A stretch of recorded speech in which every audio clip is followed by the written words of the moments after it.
Good evening, ladies, gentlemen, and MVs. Welcome to... Fuck. I have a 4-pack of indies here, which are pale ales from Scotland. They will be gone very quickly as we discuss both episodes 23 and 24 of Banana Fish. It's over. I'm Shadon. I thought, it'd be funny to come into this stream wearing a silly Christmas hat. This may potentially have been a bad idea. No, it's not a bad idea. And on the other side of the pond, not wearing a Christmas hat, but still infinitely cooler than I am, the Subtle Doxer. Hello. Hi, I can't really think of a witty greeting right now. My brain is... How can you? Like... How? The episode dropped, like... not even an hour ago. And so we watched it right away. Mm-hmm. Boy, man, I thought 22 was brutal, right? Like I was, mm-hmm. I've been yanked around because I was like, okay. By the way, if you're watching this, spoilers. The huge, bloody, massive, like kaiju-sized spoilers. Like I'm not sure why you'd be tuning into this, but if you didn't want to be spoiled. But like, okay, so yeah, I thought, yes, I also feel like I've been stabbed. Mirror. Also, welcome, hello. I didn't think you were going to be able to make it, but I'm glad. Hello, everyone. Glad good to have you all. Yeah, hi to Lulabelle, Sophie. Yeah, like when I thought Asia was dead, I was like, all right. That's it. We're safe. Yeah. We're safe. I know. We're fine. We've had the moment in which we thought it was going to happen. No, we're good. We're good. Mm-hmm. And I realised now it was just the bait and switch, the sleight of hand. They gave us hope. Just like at the very fucking end when Ash was full of hope and was like, "No, I'm gonna I had a plan, but fuck it. I'm just going with hope now. Gonna fly free." And then, yeah, so he was alive, and now I have to be like, wow, okay, reset all my expectations. Mm-hmm.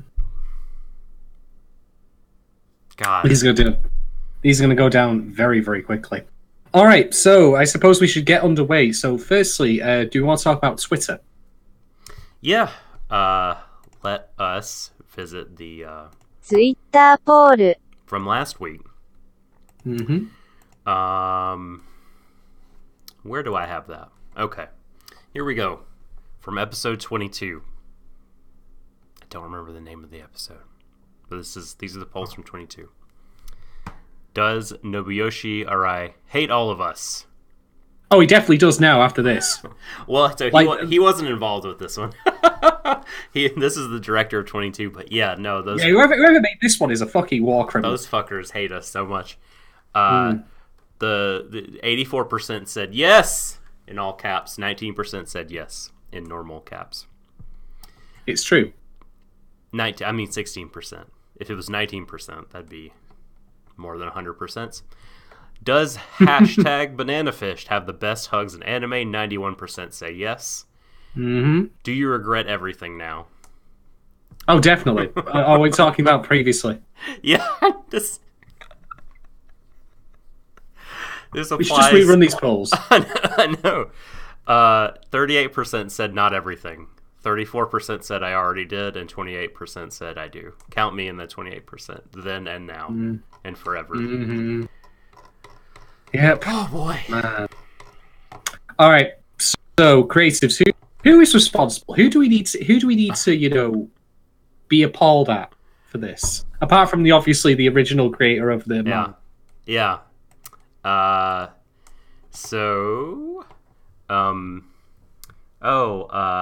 Highly Amaru.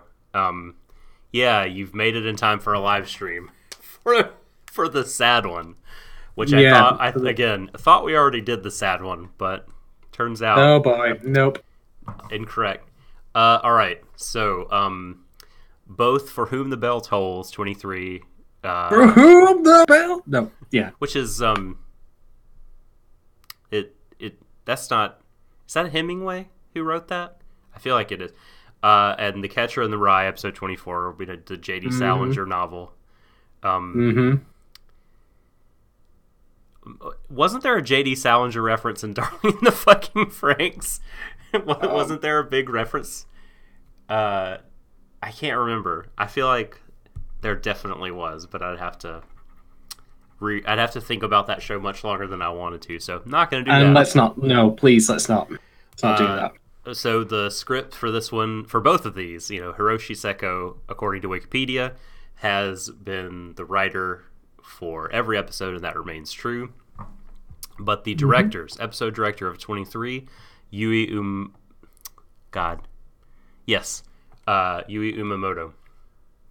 So Umamoto has a small-ish CV, according to Anime News Network. They've been the episode director for things here and there, done storyboarding for Kids on the Slope, directed an episode of that as well. That's fantastic anime, Kids on the Slope. Natsume's Book of Friends, the second season, done an episode of that. Princess Jellyfish. MMO Junkie was the unit director for episode 4 of that. It all ties together. It all links. I know. We have the Warui Deshou like through line, like we do in everything. Yes. Our red string bulletin board map. But the thing that they've done the most work on they've done storyboard and episode direction for Durarara, the first season of that, which was excellent. And then Bushiroad card battle anime, Card Fight Vanguard TV. We've got 8 episodes worth of storyboard and 10 episodes and an OP's worth of direction for the first season of Card Fight Vanguard.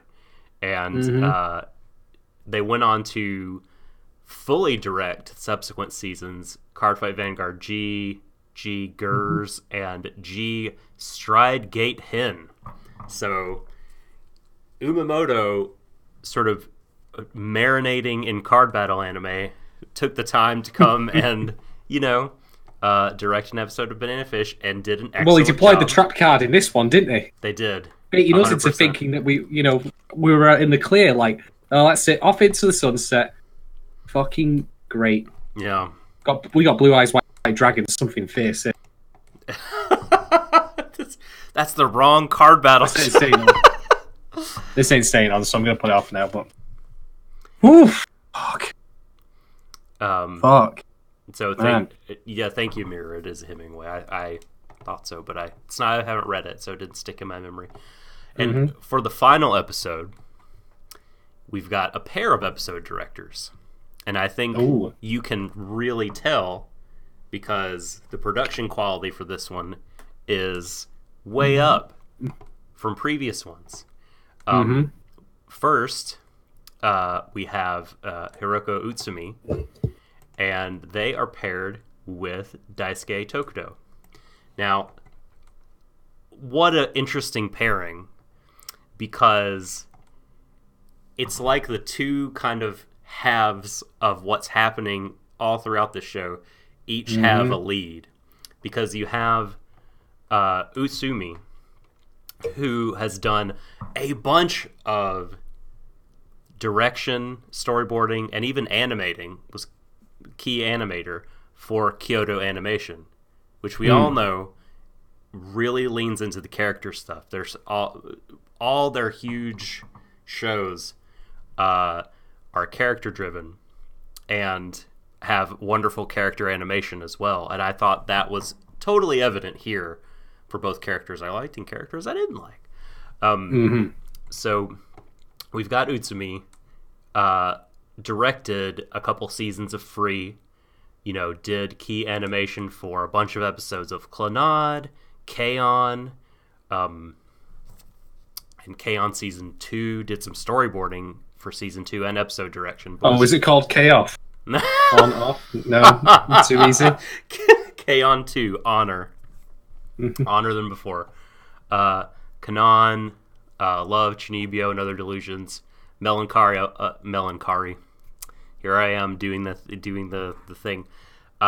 Melancholy of Haruhi Suzumiya. This Nichijou. Storyboarding, key animation, episode direction for, Tamako Love Story, the movie. They were on the production committee for that. We have a person in Utsumi who, again, is all about the character, animation, and direction. And that really, really showed well here. Sometimes people will turn their head, and it's like, wow, many frames of animation. Many frames. For the head turns, or like the way that the light was depicted, even on fucking Dino's face. I'm like, Dino, I hate you, but you're well drawn right now. You are well drawn right now, sir. And then you got Daisuke Tokudo, who is an action director. Well, no surprises what he was probably doing in this particular episode. We got Gurren Lagann. We got Blood Plus. This person, he special effects on Blood Plush. Blood Plush, yes. Don't worry about Silverbell. Blood Plush, yes. Don't worry about Silverbell. We'll be around on the VOD, of course. So do feel free to check it out when it's up. But thank you very much for joining us throughout. And before you go, a very Merry Christmas to you as well. Yep. Enjoy your holiday. And be safe, be well, take care. And like he said, we'll be there for you anytime on YouTube, SoundCloud, iTunes. And then come January the 11th, we'll be around again. Oh, yeah. Yeah, we'll talk about that later. We're making a promise about a Neverland as it happens. Well, now we don't need to talk about it later. Too easy. The Totoro's out of the bag. And so, yeah, we're going to be doing The Promised Neverland for Stream of Thought next season, which I'm very excited about. I've already broken into the manga, and it's very difficult to stop reading. Like, I want to talk about Banana Fish a lot, but I feel like there's an almost equal part of me that wants to just go and read more of The Promised Neverland. 2019, my friend. All right, so let's get back to Daisuke Tokudo. Got some Tokyo Magnitude 8 storyboarding, episode direction for episodes 2 and 5. Attack on Titan, one of the premier and most well-known action anime. It's good at that, at least. I can be nice towards it about that, I suppose. Key animator for the Heartcatch Precure movie, which fucking ruled and had some fantastic action. I don't know about... Precure is great. One day you'll be forced by me to watch Heartcatch, because it is the best Precure, and it's amazing. It's so fucking good. But the only director credit, like full director credit that I'm seeing, I talked to, so episode direction here and there. Ooh, Sengoku Basara too. That, again, amazing piece of action entertainment. I love Sengoku Basara. Of course, like, very, very actiony and very, very gay. So, hence the Banana Fish connection. Seraph of the End, both seasons of that was the thing I was getting to. Full director on both of those. And I've not seen that show, but I'm pretty sure it's pretty actiony. I mean, just looking at the key art, it looks like very much your action. Indie number 2. It's out. We're already there. Your action anime. I mean, if you'll excuse me 2 seconds, if things get really dire, well, it is episodes 23 and 24 of Banana Fish. I do have this. Wow. What have you there? What is that a bottle of? That is Jim Beam bourbon whiskey. Wow. I'm not usually a whiskey drinker, to be honest, but it is here. Admittedly, it should be behind a piece of glass that says "break in case of emergency." That time, but it's here. For the moment, I'm going to stick to me. I'm going to stick to me indies in the meantime. By the way, because we do need the levity for this, this appears to have been imported. I'm not quite clear where from, but what should say 2 units which I don't know if you have units in America as like measurements of how much alcohol is in it. No? No, we do Assuming not? alcohol percentage by volume. We do that, but we have units because like there's like a guidance on how many units someone should drink per day or per week. So I'm assuming there's meant to be a unit thing here, but it just says pant. 2 pant. I kid you not. 2. Wait, no. There we go. Might be out of focus, but 2 pant. It says right there. So anyway, this is going to go back on the shelf in a moment. It's an acronym for like pints average something? I don't know. Fucking hell. It's getting drunk regardless. So anyway. And the last person I wanted to take time to shout out is we talked about him before. And I never remember his stage name, but Shinichi Osawa. The music, holy lord, in these episodes, it was so good. Like, it added... Fuck, the closing 5 minutes? Whatever that ballad is called, that played, it was during 23 when the Please God Take Me scene, and then all across the end of the last one, like... Oh my god! Like, I don't know if I'll be able to listen to that like just on its own. It's gonna be. I'm gonna put that and Giraffe Blues. I was thinking on a that. shelf together and be like, never, unless I'm acting in a movie and you want me to cry. Like, put them away. Felt like my soul was being caressed by razor blades. Fuck.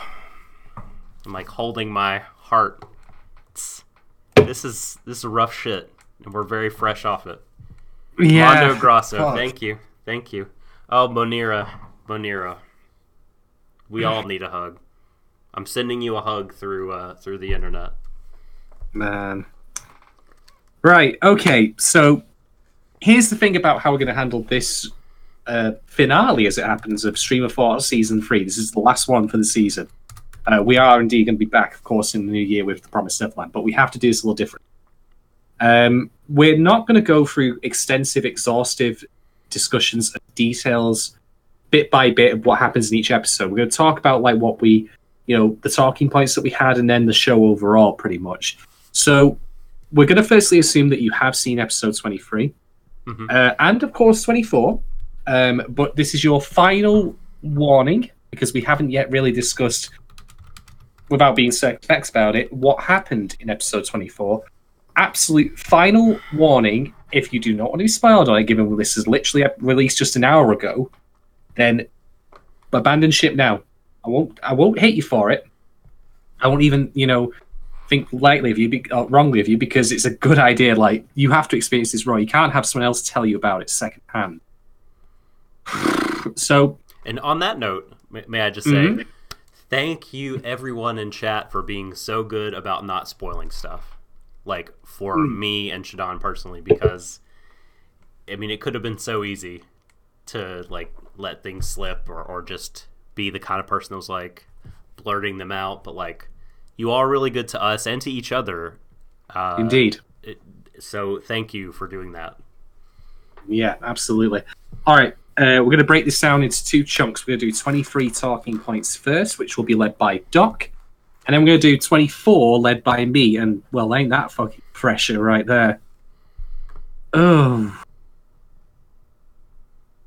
God help me. If you're off, Sophie, then thank you very much for joining us. Feel free to tune back in when the VOD's up and you've seen the episode. Maybe we'll still be talking after 30 minutes. We could very well be. Yeah. Oh, for sure. Yeah, is spoilers all the way out from here. No holes barred. We're going all in. And there's stuff that happened in the 24 that I feel like if someone just told me, I would kind of be pissed about. But like, seeing it happen,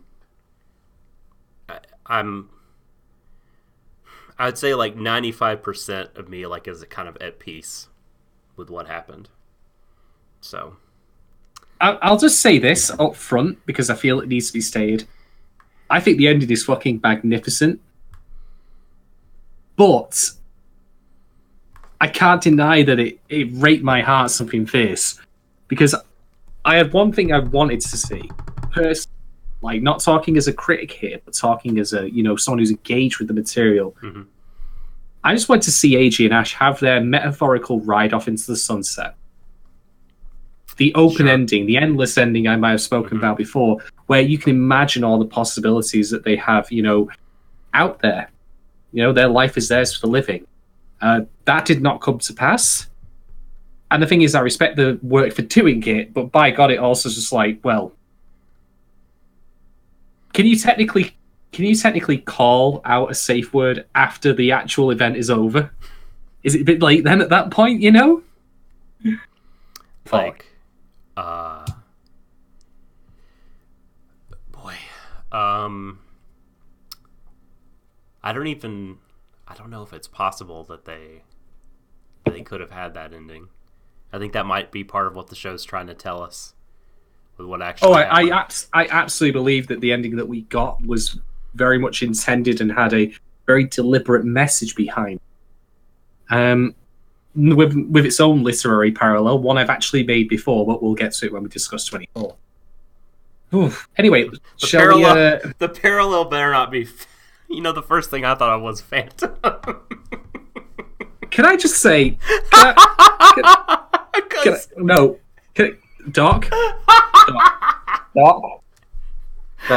Here's the thing, right? I was thinking the exact same thing, and I just chose not to talk about it. I was like, no, I can't do it. It's so different than that, though. And if you want to actually go down that road and talk about it, we can.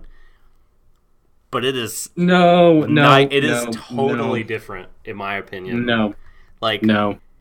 So undeserved and unjustified in Phantom. But I think probably inevitable here. And probably also, unfortunately, justified. But alright. Getting ahead of ourselves. So, let's get into some 23 here. Talking points. For whom the bell tolls. There's a lot of places I could go. Probably the scene that'll stick with me the most, though, is there was this whole sequence when... Well, no, I may be running them together in my head. There's two parts, but in my head they form a whole. One part is when Ash is being lectured to by Blanca. Blanca is saying... Oh, yeah. And he's not wrong about anything that he's saying, but it's still fucking painful. I almost thought Blanca was going to start staring right into the camera as he said that. It says, you know it's true. You know it's right, audience at home. Yeah. The key line that I want to bring up from that specifically is he says, I'm going to confess, by the way, I did see 23 last week, and I haven't had the opportunity to rewatch it before doing this stream. So if I'm misphrasing this, then I apologize. But he says something to the effect of, AG doesn't exist to be your salvation, or something to that effect. That's like exactly it. That's a direct quote, yeah. Which I said previously, ideally, that should be true. Because even in the worst situations, if you use someone to plug a hole in your life and then rely on them, you'll never let them go, or you'll never be self-reliant as a complete person. And Blanca's saying that, like, I really appreciate him saying it, but because I'm a pedantic, nitty-gritty, bastard, I was like, this is still coming from you who let all this shit happen to him in the first place. It's a bit late for this, isn't it? Adam. Well, I think that's always. From these two episodes, I think it's pretty clear that he knows that he was wrong, and he's trying to make up for better, it. Though that's the problem. Like, I had a problem with Blanca's late inclusion as it was, but I ultimately wouldn't have minded if something like more substantial occurred that. But he never, to me, truly articulated that he had a proper change of heart, like that he recognized now that he had been complacent before. Because let's be honest, he was. I'd argue that anyone who would profess to say like that they knew or tutored or looked after Ash during his earlier years, when he was Golzin's pet for all intents and purposes, if they want to say, oh yeah, I care about him, but they let it happen, I'd argue that's complicity. And that makes it harder for me to buy into them then suddenly, you know, being supportive of him later on. Unless they outright address the fact that they did that. Like, I'm sorry, I like you literally said, I'm sorry I let that happen to you back then. I didn't understand, or I just felt like I turned a blind eye to it. It's not a major criticism, because I think that it's just a function more of Blanca's late arrival than anything else, but I appreciate the line, but I think it could have had so much more punch to it if it had followed from that kind of line of thinking and discussion in which Blanca says, I'm sorry I let you down. Yeah, so, like, I was thinking about this sort of thing, because we've said it before, and I really go back to something that I said on a previous cast, which was supported by an actual Japanese person who was watching our show in the comments, and just that the Japanese culture is one that, and I'm speaking very broad brush generalities, and what I say doesn't hold true for every interaction, but they value harmony above all else, and so indirect communication is much more the norm. Like, I was looking up how to say no in Japanese, right? And it was like, well, is I say no in Japanese. There's not really like a way, at least of a common way at all, to say it. Like, because, I mean, there's a word for it, but it's almost never used by adults, just because that's really not the way you navigate interactions. You'd be like, no, I can't do this. You would, now that you indirectly do it. Now that you mention that, I've just actually been thinking, like, have I ever heard that word, like, put in subs? Like, for adaptations of Japanese works? Like, I've seen a lot of... a lot, to be honest. Like, the thing I thought of that's closest to that was, like, I don't know, if you have someone calling... Like, if there was a character called, I don't know, Yuki, and someone insisted on calling Yuki Yuki-chan, he might say, like... He might resist that and say, Chan janai, like, no, without Chan. Or, no more Chan. But, like... Oh, is that the prequel to No More Heroes? It is. Heroes Janai. So... Yeah, so I think Blanca... And Blanca showing up to be with Ash and saying, hey, contract me out. Like, do it for a minimal fee. It's for him, but it's also for Ash, too, to make things less awkward for Ash. So they don't have to have that, like, direct and emotional discussion. Like, Ash understands by Blanca's gesture that he's sorry and that he's trying to make up for it. And they both kind of know they understand it without having to without having to disrupt their harmony. So this is what I would, like, fall back on, and, like, I'm totally uneducated and not an expert about this stuff. So, like, I'm sure in 2 years we're going to get, like, a comment like, I'm sorry I'm coming to this late. I have a PhD in Japanese studies, or I am a Japanese person. Here's why I am you're wrong. I am from the Tonika Prefecture. I was totally born and raised in Japan. I am the master of the Kenai. Well, that's shite again, like fucking people pretending they knew how to properly translate. Oh my gosh! That's right. The zombie land.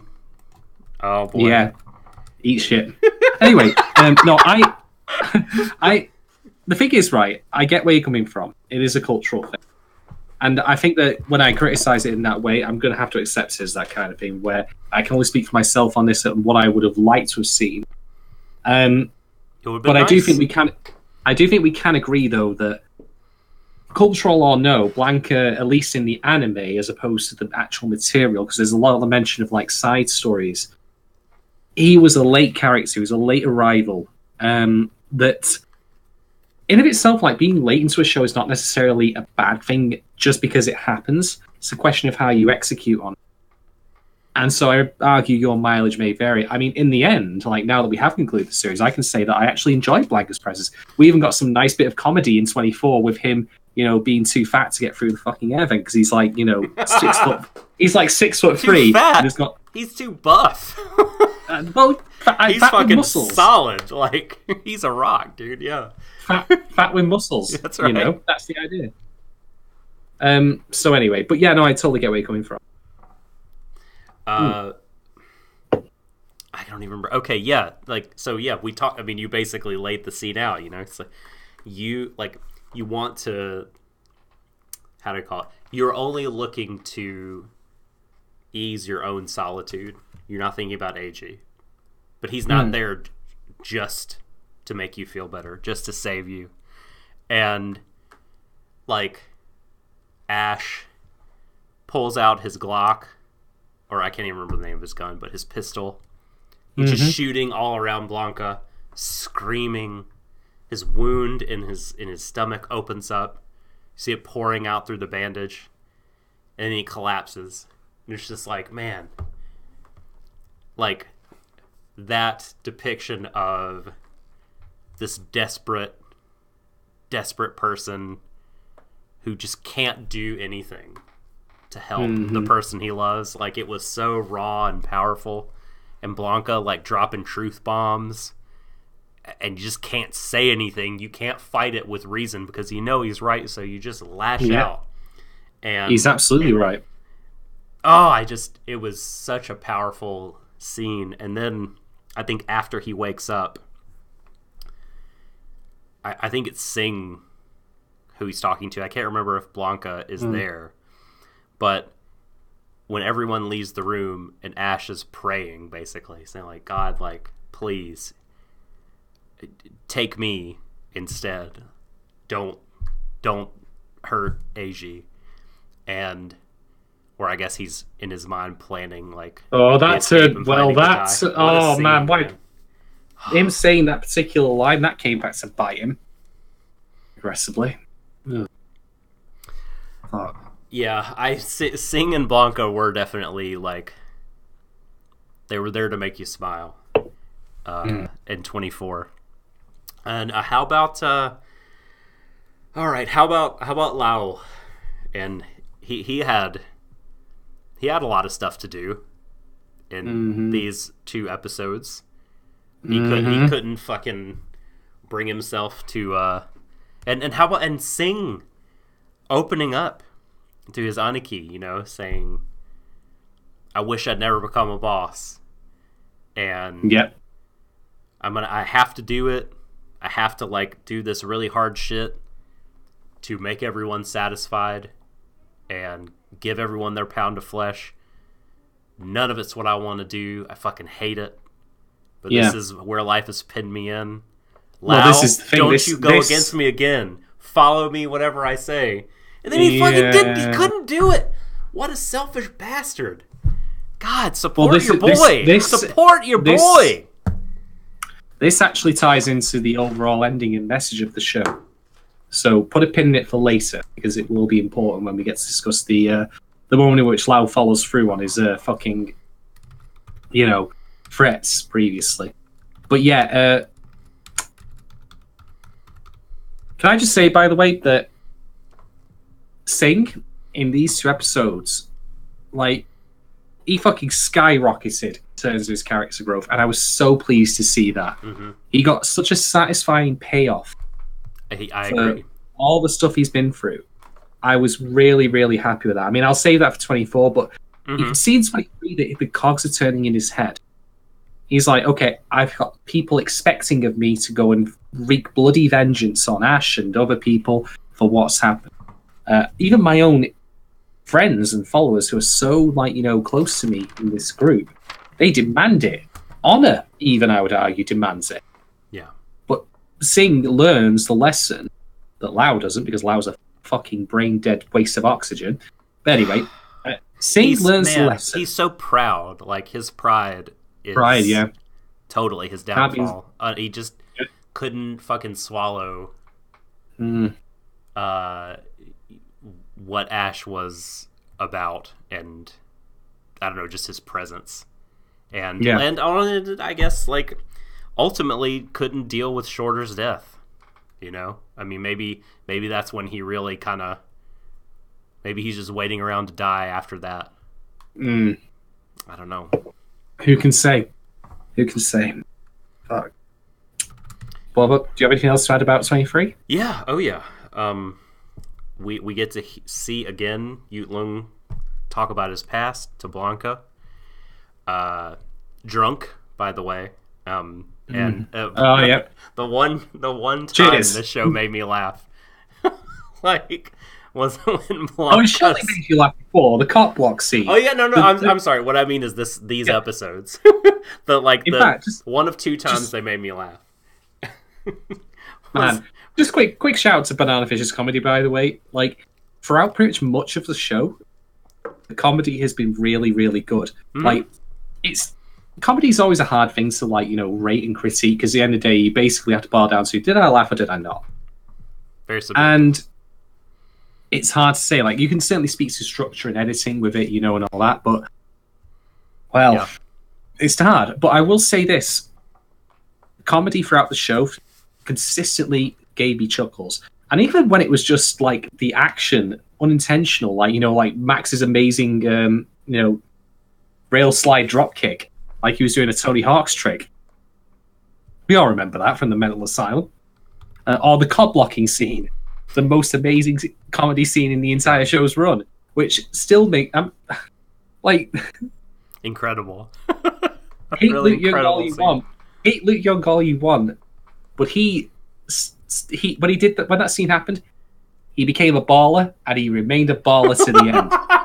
He was an absolute baller. What a guy.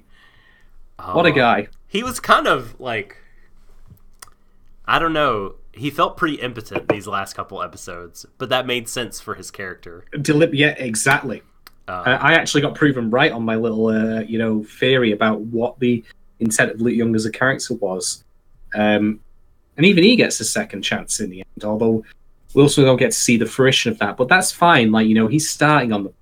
Blanca was right. Motherfuckers. Blanca's always right.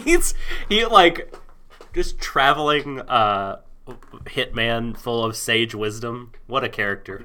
Like you were saying, like Ronin, I would say. Like I was very unsure in the beginning, but by the end I really came to like his presence. I'm like, there's part of me that really wishes he was tied in better earlier on, like but separating that part, there's this part of me that just finds him intensely likable, and I'm so glad he's a good guy now. He's siding with the blonde pretty killer instead of the bald killer.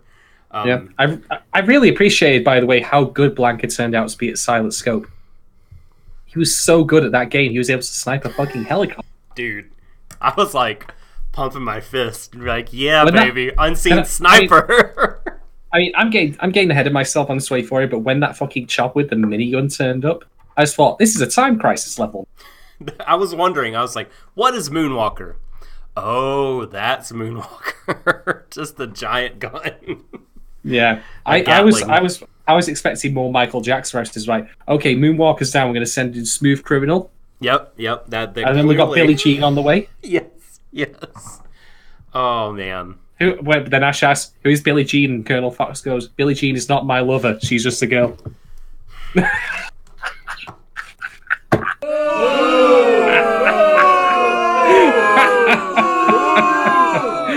Oh. Man, this show was heavy, wasn't it? I think DuckShock circuited, like, if you've ever had to restart your PC and it goes into safe mode and you have to pick the options, that's what's happening in his brain right now. My BIOS doesn't know what to do.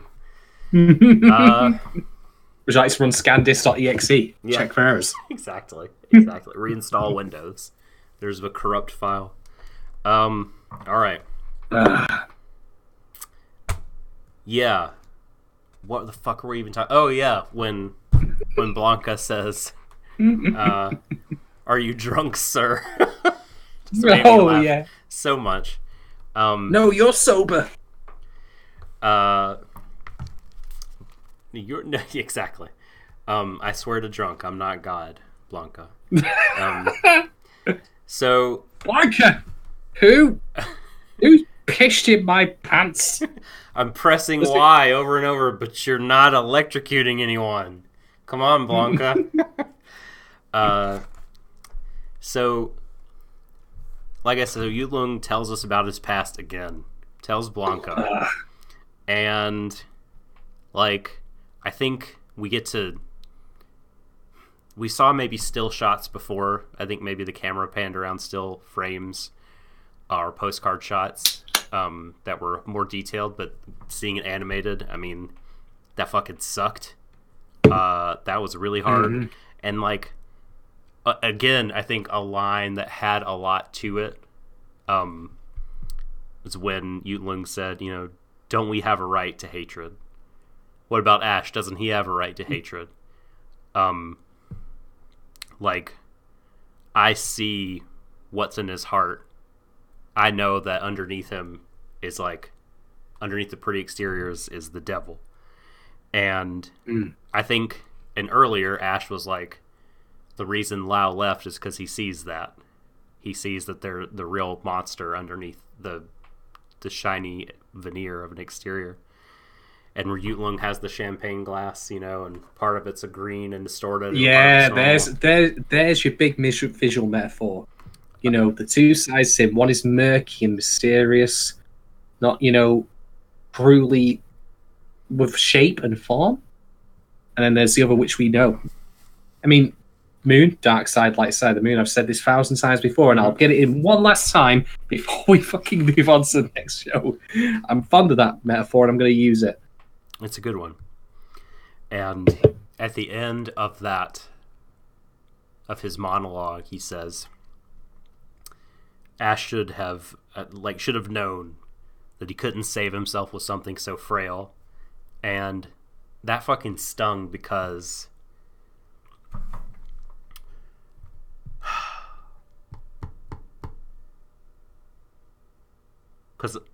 I mean, I don't know. I don't know if he's right. Well, okay. So let me unpack this. In a sense, you could think to yourself, okay, the show is agreeing with Yulung here because Ash sees that killing and violence and everything surround him, and he's not going to escape it. Even with AG around, it's not going to pull him out of that world. He's just going to get sucked back in, and he'll suck AG into it and kill and get him killed. And so he goes. Bear in mind, AG was trying to fucking kill people himself in one of the previous episodes. Right. Yeah. No. Exactly. Pulling AG into that world of impurity and violence, and so like you could be like, well, because the show ended the way it did, AG went away, Ash stayed behind, and ultimately met a violent end. You could say, like, well, Yulung was right. Ash should have known he couldn't save himself with something so frail. He didn't save himself. It wasn't strong enough. But I think that's not actually looking at it in a deeply enough, because I think, despite how quote-unquote frail you might say AG is, or their bond, you might argue was. I don't agree with that, but AG certainly felt very differently. Yulung would say that. But, like, I think that just because that they didn't end up together, I think Ash was still saved at the end. And we can talk about that more at the end, but since Yulung brought it up, so Yulung, I'm addressing your claim. And what did you write into the show? Exactly. He's just off camera over here. Drinking more champagne, yes. It's his sixth glass. And boy, and this whole thing, Blanca, God, just he doesn't say to Yulung, no, don't hate anyone. He's just like, hey man, I get you. But do you want to create another one of those? Do you really want to do this? And I mean, maybe he did at one point but it's clear Yulong now is pretty conflicted about that. God, what like Blanca, you're great.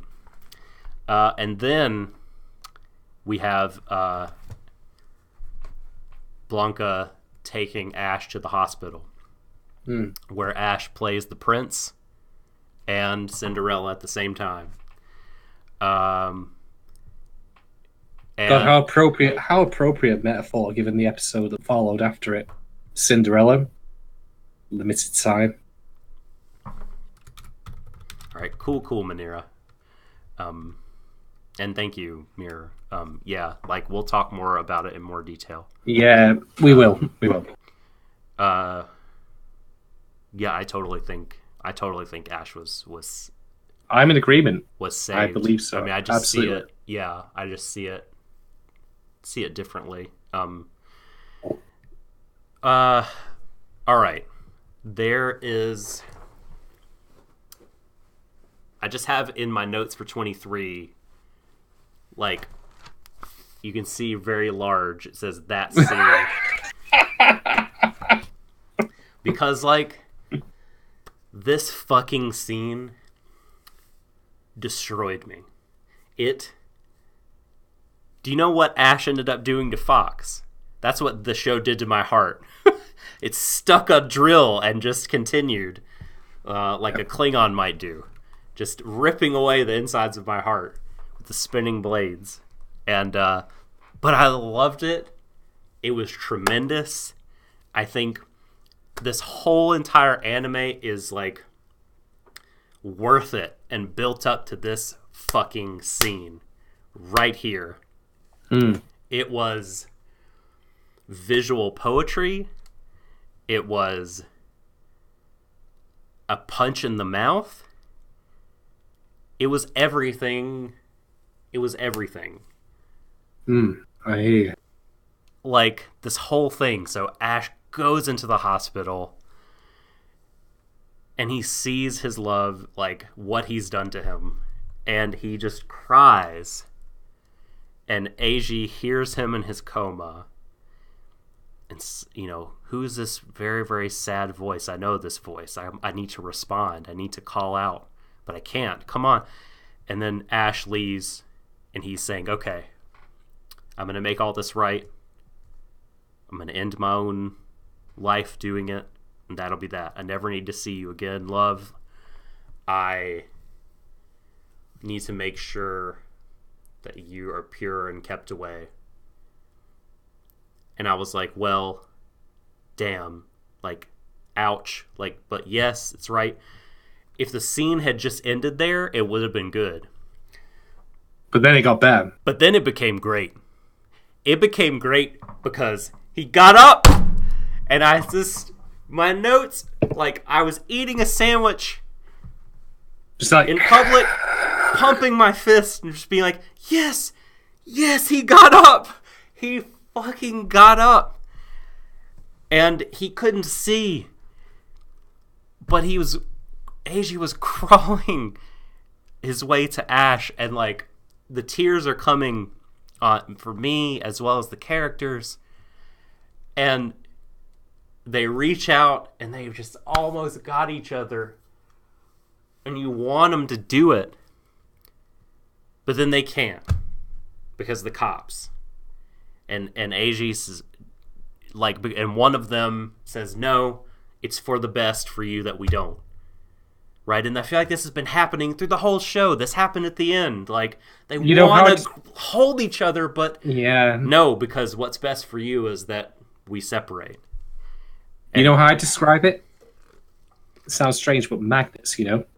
Two magnets who are the same, you know, should really be together, but forces beyond their control keep pushing them apart. Mm-hmm. Bring them together for a brief time, but you have to hold it and force it in place. Yeah. You let go of that force, splits apart. And I agree, like, that's emblematic of the fact that Ash's confession happens when he thinks Eiji can't hear him. Would he have said the same things if Eiji was awake or not? The exact same. Who could, like, things that Eiji used to hear are filtered through his injuries. He doesn't get the chance to hear the true feelings of this man he, I would say, loves and adores. And it's fucking tragic. Yeah, I mean, man. And then how he's just grabbing the cop's knees, just weeping. It's like, no, let him go. No, let him go. It broke me, like, as public crying. Not ugly crying, just streaming. And I was at a table by myself, so no one could see me. God. And then the only other things I have in my notes are that the avocado scarf is back. Just full on, like, dipped in guacamole and flung on his neck. Dino. Fox is back, unfortunately. This is the only bad part of these episodes. I mean, I guess you needed someone to use the big guns and have gunfights with, but what a shit character. Like, so fucking annoying. He took, in my opinion, at first, I would, like, spoilers, Fox fucking shoots Golzine twice at the end of the episode, and my immediate reaction was, yes! Another fucking episode where we get screwed because they bring him back to life. Well, how Golzine's Golzine leaks out all the strawberry jam he's got inside him, and he's still walking by the end of it. I don't get it, but whatever. Yes, it's a fucking action movie shit. Yeah, yeah, it really is. But here's the thing, right? My initial reaction to that was, yes, thank God, take that, you fucking cancerous, atrophied, bald fucking. And there aren't enough words. There aren't words strong enough to me to properly, put out there how I feel about Golzine. Yeah. But then I had a secondary reaction, which was, wait, are you telling me that Ash's chance to truly deal in his own way with Golzine is gone? That's been taken from him. I was like, okay, I'll wait for episode. I'll wait for episode 24, and then this is the 5. This is part of the 5% that I feel unsatisfied because I really. We talked about it a little bit before, but I think this is where the show is a little bit revealing in that, like, I feel like it wants me to feel sympathy for that son of a bitch. Can I just say, we're going to make references to previous podcasts. You know where I'm going with this. You can already tell. You can see it in your eyes. I was thinking back to episode 21 of Darling in the Franxx. Do you remember Dr. Franks? Do you remember how 02 was all how could I forget the good doctor? No, not Mr. Dr. Franks. Werner. It is me, who can invent the 02 suit and the Frank Max and all the good things that we love about watching the children change. Oh no, I did not say this. This is not coming. No, you're recording? Destroy recording. Yeah, I remember Dr. Anyways, yeah, regressively. And I was thinking back to that, how, here's the person who created 02. And she was thankful for him for doing that. And then also, torturing him, putting holes in her, generally making her life miserable. And I thought to this bit, I was like, okay, I know there's going to be a moment between Golzine and Ash before Golzine finally bites the dust. Please, please, please give it the response it deserves, which is, I owe you somewhere between Jack and shit. Burn in hell, you cancerous piece of shit. And we didn't quite get there, in my opinion, but I'll save that for 24 when we get to it. Yeah, I can spin an insult anytime I like. It's great. That was incredible. I'm sure you said similar things before, but your delivery just had so much venom. I could feel it, and I agree. You can burn in hell, you cancerous piece of shit. It's because of you know, just cockstains like you that so many little kids had to suffer. So now you suffer, you motherfucker. Just so fucking useless and shitty. Oh, yeah. I mean, I feel like they might have been trying to communicate like, you know, the Golzine was evil, but there's a complex and nuanced relationship between the father and son, even though, you know, there was the pedophilia and the sexual stuff. There was still a genuine emotion between them somehow, and it's a layered dynamic. And I just want to be like, fuck you, no. Nope. Fuck. All right. Anyway, we'll get to that later. Okay, so yeah, in that scene, and then he gets killed, and yeah, that's 23. So, for whom the bell tolls. Except it tolls in the next episode when he finally does die. As a reference to Golzine. As Coolio might have said, we've seen 23 now, but will we live through 24? The way things are going, I don't know. That's a valid point. Tell me why. Do you know the song I'm referencing, right? I only remember Gangsta's Paradise. That's the song. You know, and he says, I'm 23 now, but will I live to see 24? The way things are going, I don't know. Oh, come on. I'm sad that you don't. Let's just go. Just go. Yeah. All right, so episode 24, The Catcher in the Rye. Book I still haven't read myself, but I'm familiar with it from a variety of references.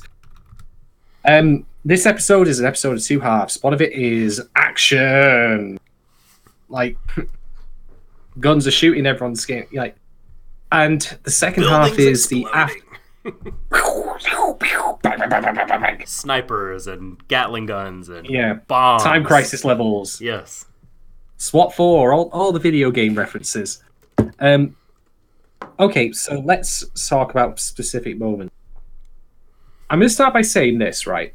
In the overall context of the show, part of me felt initially a little disappointed that more use wasn't made of banana fish, the drug, as a narrative device. That's totally fair. However, I had a U-turn on this with something that happened in episode 24. So here's the thing, right?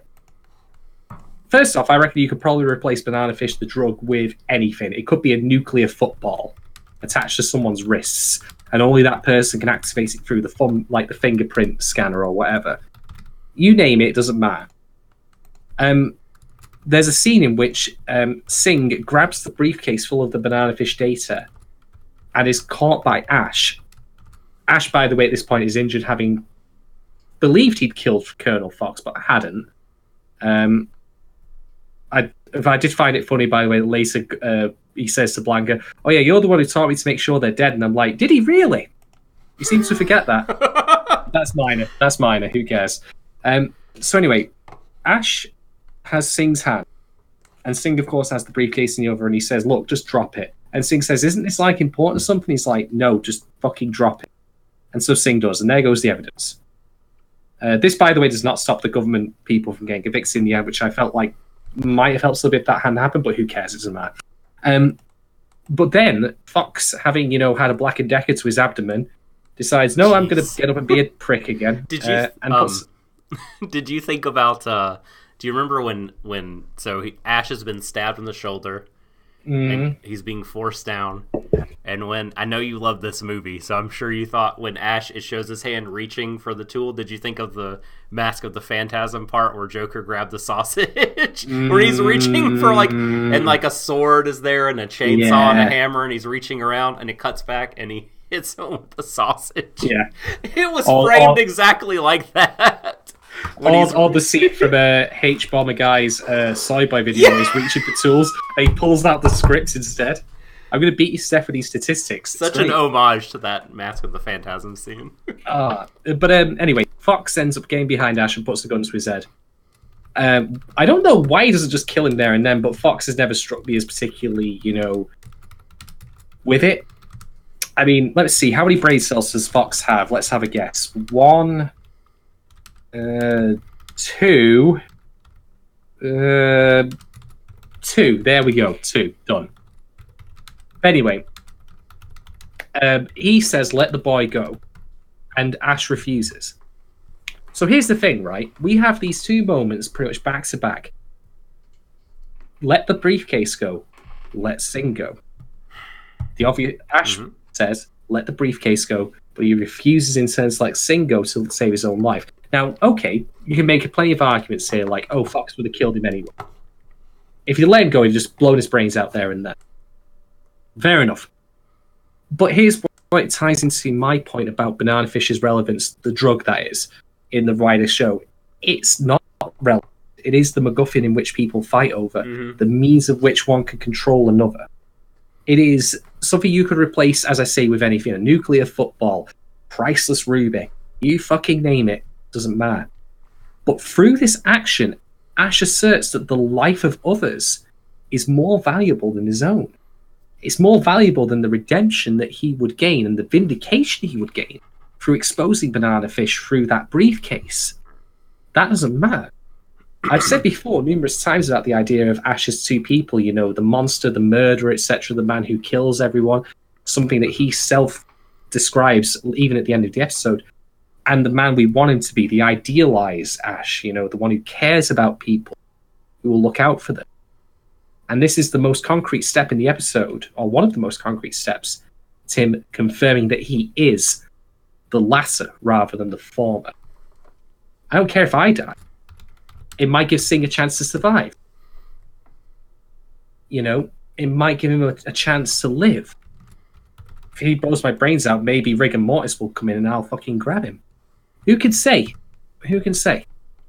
But there's the contrast. Different, you know, the difference is the data is irrelevant. Immaterial things don't matter. Vindication and redemption necessarily don't matter. But human life, the life of people I care about, is important, even at the expense of my own. And I thought that was really fucking powerful. I mean, Singer, after all, he was going to kill him later. And then Ash even says after the fact, why am I saving you now to kill you later? Don't make fucking sense. Wake up, dipshit. Direct quote, by the way. But yeah, man. Whew. What a fucking scene. And a great climax as well. Blanca, of course, by the way, blows a fucking clean hole in Fox's head, which is great. Yeah, what a shot. King. Yeah. He lives up to oh my god, why can I not think of his name now? Fuck me. I love The Wire. Why can't I think of the guy's name? I'm gonna look at I've never seen it. Alright, I'm looking up The Wire characters. What's his name? He's the best character. Omar Cumming. Omar Little. He his motto, or one of his famous lines from that show from him is, when you come at the king, you best not miss. And Blanca is the epitome of that. He never misses. Never. So Fox is hardly the king, but yeah, he got. Peace. Goodbye, you piece of garbage. Useless character. Mm-hmm. Go away. Mm-hmm. I mean, I guess he was there to, like, facilitate this. I feel like the writer wanted a big action scene on a construction site with helicopters and grenades and military-grade weaponry. So bring in the mercs. And that's why he's here. So. Mm-hmm. Yeah. Do you have any thoughts on what I said about the meaning behind that? Or? Oh shoot. I think I might have been reading chat. Can you repeat what you said? Okay. So basically, to boil it down, Sing lets go with the briefcase when instructed. Oh, the briefcase is yeah. Mm-hmm. Because the briefcase is just a fish day, and that's not doesn't matter. But Ashington won't let Sing go when he's cornered by Fox and says, "You ain't gonna let you live." And the point I was trying to make was that through this, Ash proves that it's not necessarily about revenge or redemption or vindication. Yeah. Through having that evidence, it's the value of human life that genuinely matters to him. Despite any protests he might make to the contrary, that he is just nothing more than a rabid killer, you know. He asserts otherwise, even at the expense of his own life. No, I'm with you. I mean, I totally agree that the scene is saying that stuff, that it is the sort of almost a final test in a way for Ash and what he has learned and what he's come to since meeting Eiji. You know, that, and he's had a chance to see a sort of mirror-ish reflection of himself, like a foil in Yutlung, someone who was going all out for revenge at all costs, and that was the meaning of his life. And Ash has discovered meaning beyond that. Like Blanca said, he's learned to love. And so, absolutely. I mean, I think, yeah, this shows that Ash values life, friendship, companions, and sees that that is what colors your life and gives it meaning and purpose much more so than, like, settling a score would do. Yeah, bear that in mind for later. Because that's kind of the binding thread for the last couple of episodes. Do we sell scores or do we not? Yeah. Why, you know, can you ever truly escape cycles of violence and hatred and retribution as you see it? Well, okay, so other scenes that need to be talked about in 24. Let's talk about Luke Young and Sing. This is Luke Young's final destruction, but also his rebirth. And it's really telling to me that I mentioned before that Luke Young kept Sing around as kind of his own little parallel to what he thought Ash was doing with Eiji, keeping pet. Mm-hmm. Keeping someone he can control and manipulate, play the puppet master. But, well, the puppet's now broken its strings and is telling the master the real truth of the matter. And I found this really interesting that Luke Young was, in a way that wasn't the case of Ash, but like Sing says, you have the Lee blood in you, but that doesn't mean you're defined by it. Doesn't mean, you know, you have to be the same way. In a kind of really fascinating way, Luke Young was seeking vengeance on his brothers for what they did, but at the same time was engaging in the very kind of activity they were doing. Yeah. He hated what they did, but he was doing the very same thing. And he knew it. I mean, I think that fact didn't escape him, and so there was so much self-loathing there. Like, all throughout. And, I mean, at the end, he's just wallowing in it. I mean, he's a fucking sloppy drunk, doing shit, nothing. Like, just baking in his own self-hatred. Like, it's so sad, like, what he's come to. He's very pitiful. Yeah, exactly. And I found it really interesting that he basically hated the Lees but still identified as one because of how he was acting. And as I mentioned in a previous episode with the whole, you know, stare into the abyss but you blink kind of thing, he didn't learn that lesson that Ash did. Yeah. Like, that's the theme of a lot of the characters in this episode, at least as far as the second half goes, which is they come to conclusions about this journey of who we are. Can we change to be better?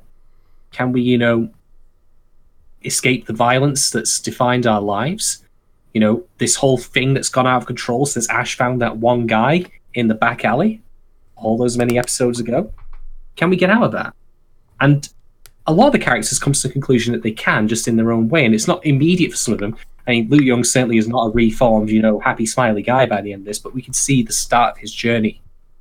Which reach his phases. I'm so happy. End, I'm so happy that it wasn't some kind of like total about face or like super rebirth. Like the end of Yutlung in the story is so messy. I love that they didn't tie it up very tidy. No, I'm glad for that too. Sing came in and was like, you know, you're still a piece of shit. I don't hate you. I can't bring myself to hate you because I'm a different person than you. Yeah. That doesn't mean I can't forgive you for some shit that you did. But guess what? It's your job to try to fix it. And you got to get your shit together. And you got to do it. I'm going to help you do it. And, you know, look, you hate your brothers. Can't you just put an end to this chapter in your life? You've more than avenged your mother. It's time to move on.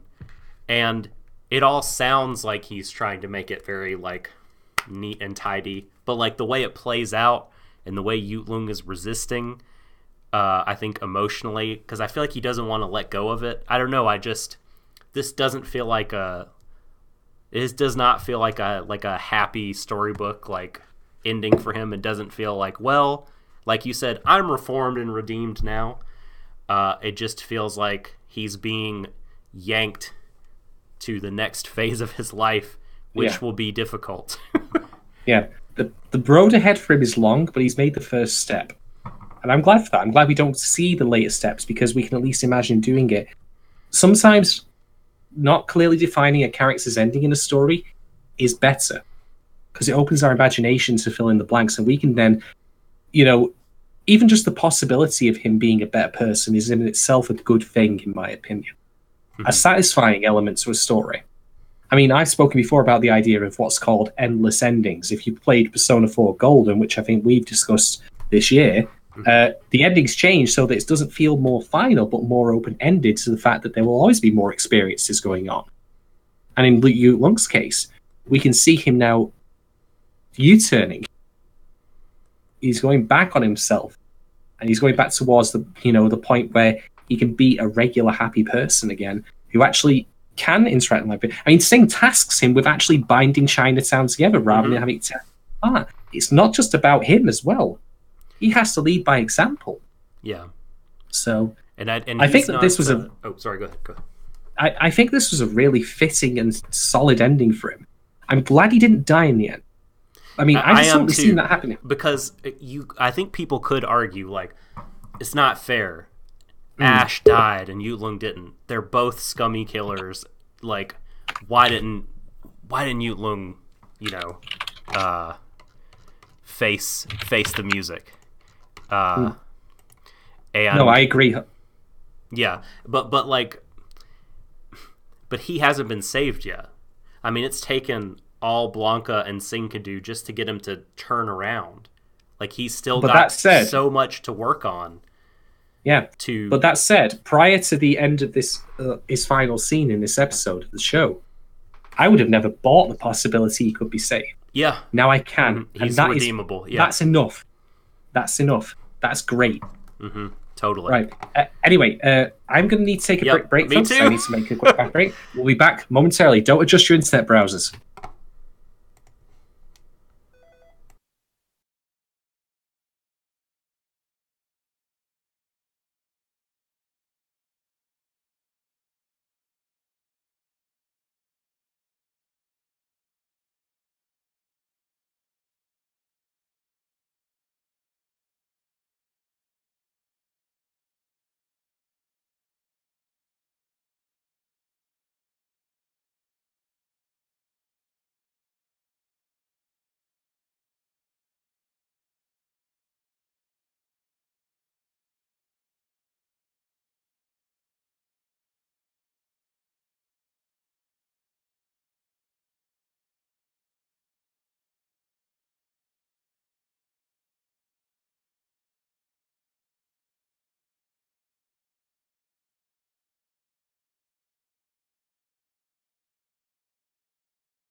All right, welcome back, folks. We're back. Yep, thank you very much for the patience there while I just took a brief bio break. Yeah. All right. Just to finish something about Yu Lung, though, I just thought of, you talked about you didn't necessarily think he'd be like redeemable. Like, I felt, I don't disagree with that at all. But at the same time, I think why it makes sense that you could have one moment in an episode make you think redemption is possible for him is because you could see from the beginning that you could always see that there was just this part of him that wanted to be loved and accepted and wanted better, wanted something more than just like the hate. And so I think because that was always there was always that possibility. So, but they really pulled it off. They really nailed it with him, for sure. Yeah, a very satisfying conclusion for that character. In fact, and this will be important in a minute, because I have a theory about the ending and Ash's role in it. But everyone gets a satisfying much, maybe with the exception of AJ and Ash, I suppose. But then again, I would argue by his own criteria, Ash was satisfied. But we'll get to that in a bit. But I mean, it was mentioned before, Max and Jessica, and the fact she did not say yes on screen, I was like, come on, please, 2 seconds, 2 fucking seconds. It's all I asked, just for her to say yes. She said yes. She did. Oh, of course. Okay. But yeah, Max and Jessica get back together. Yeah. And even though I felt like it might have downplayed Ash's choice to let Banana Fish the briefcase burn, that the senators were like being arrested and investigated. There was still that USB drive, right? Well, yeah. But I'm okay with that because that still means that, there is an outcome of it. Like, it wasn't for nothing. Yeah. Singh is better off as a result. Yu Lung is better off as a result. All of the people in the mental asylum, Ash's friends, whose names I forget because I'm terrible, they all live. Everyone lives. Everyone lives, and it's a new dawn for him, which is good. So, bear this in mind as we get into discussing the final 5 minutes of this episode. And I'm just going to say here right now, why do I get the responsibility of dealing with the final episodes? I've done that twice now, and they've always been fucking painful for different reasons. This one's painful and good. Alright, so, to sum up, Ash makes the decision not to see Eiji before he leaves for Japan. And in some way, I admire and respect that because I understand where he's coming from. Like, he doesn't want to, poison the well, so to speak, or, distract him from going back home. I get that. I still would, of course, wanted them to see each other one last time, but that's me speaking as an audience member and not to the reality that, they would have made things more difficult for them. I mean, like I said, magnets. So, what happens is that through the Snaggletooth friend, Ash gets a hold of a letter from AJ, and it's a letter that also contains a plane ticket with his full name on it. Aslan Calabrese, I forget the rest of it, but there's a very good reason I brought up Aslan there. Put that in the back of your mind for in a minute.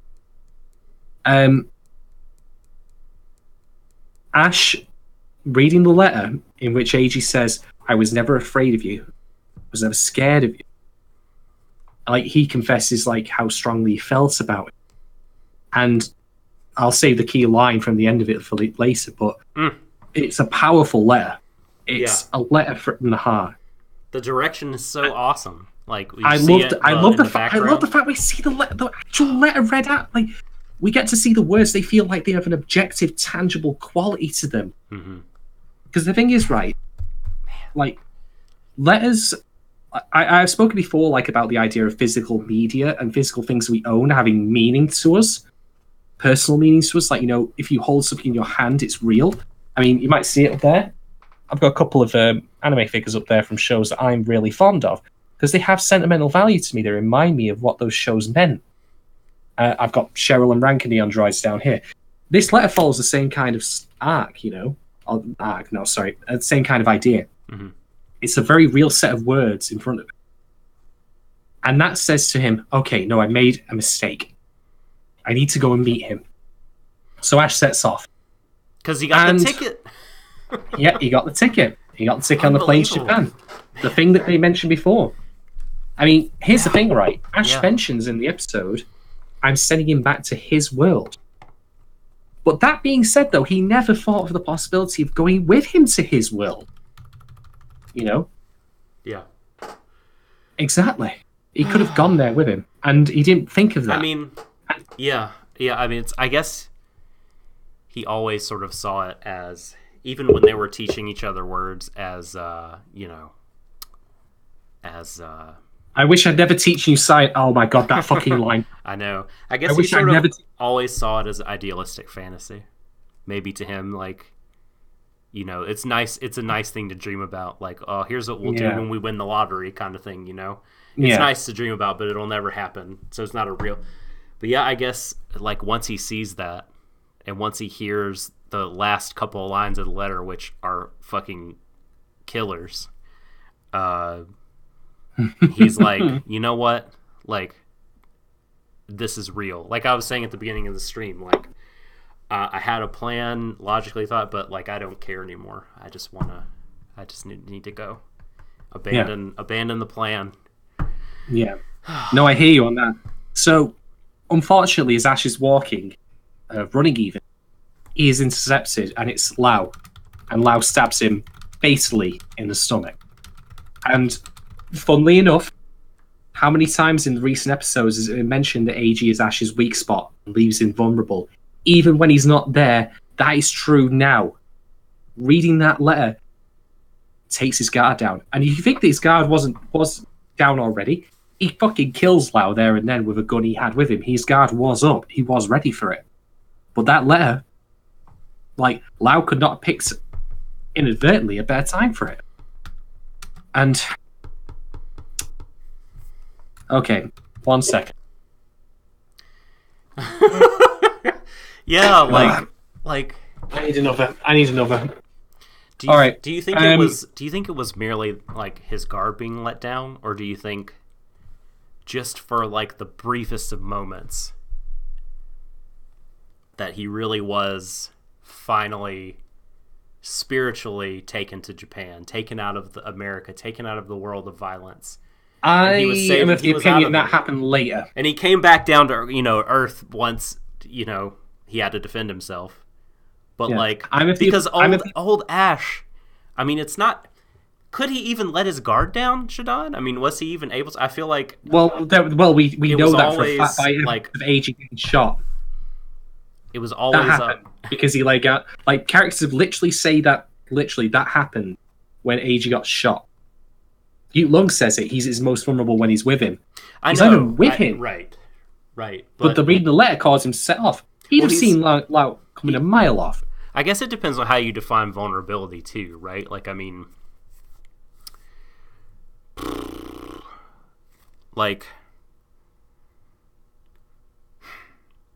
clearly there's a very obvious sense in which you can take it, right? Like, he's vulnerable. He gets stabbed in the stomach, physically vulnerable. He's distracted. But, like, you know, there's a line that AG says in the letter, like, no matter, you were always stronger, you were always faster, always better physically than me and more capable, but I still always felt I had to protect you. And I think he wasn't protecting him physically, he was protecting his soul. I know, spirit, yes, right? Exactly.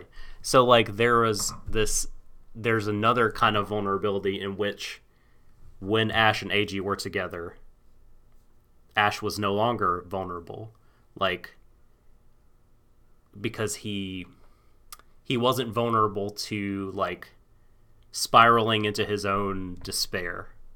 You know, and so yeah. So I think in that sense, Ute Lung is wrong. I agree, because Ute Lung only sees it in terms of physical vulnerability, of which that is true, and it's true at the end of the show either. So anyway, Ash kills Lau, but he is bleeding out. He is dying. You could make the arguments, you know, that, oh, well, he got stabbed in the shoulder, he's been shot before, how can he be dying now as opposed to the time? Has his plot armor been left at home? What the fuck's going on?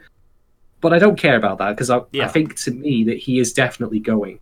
He's ready to And go. maybe he doesn't go to the hospital. Well, that's it. Maybe he's ready to go. That's the question. He can go off into that long good night and can be happy about it. Yeah, So I mean, it's he wanted to go be with Eiji, and that was taken from him. Even the smallest, teensiest little possibility was taken by Lao. And I mean, I think he knows at that point, like, fuck, like, this world is going to follow me and going to hunt me everywhere. I'm not going to get to see Age again. And if I did, I would just bring all this bullshit with me. So I think, yes, I think he's ready.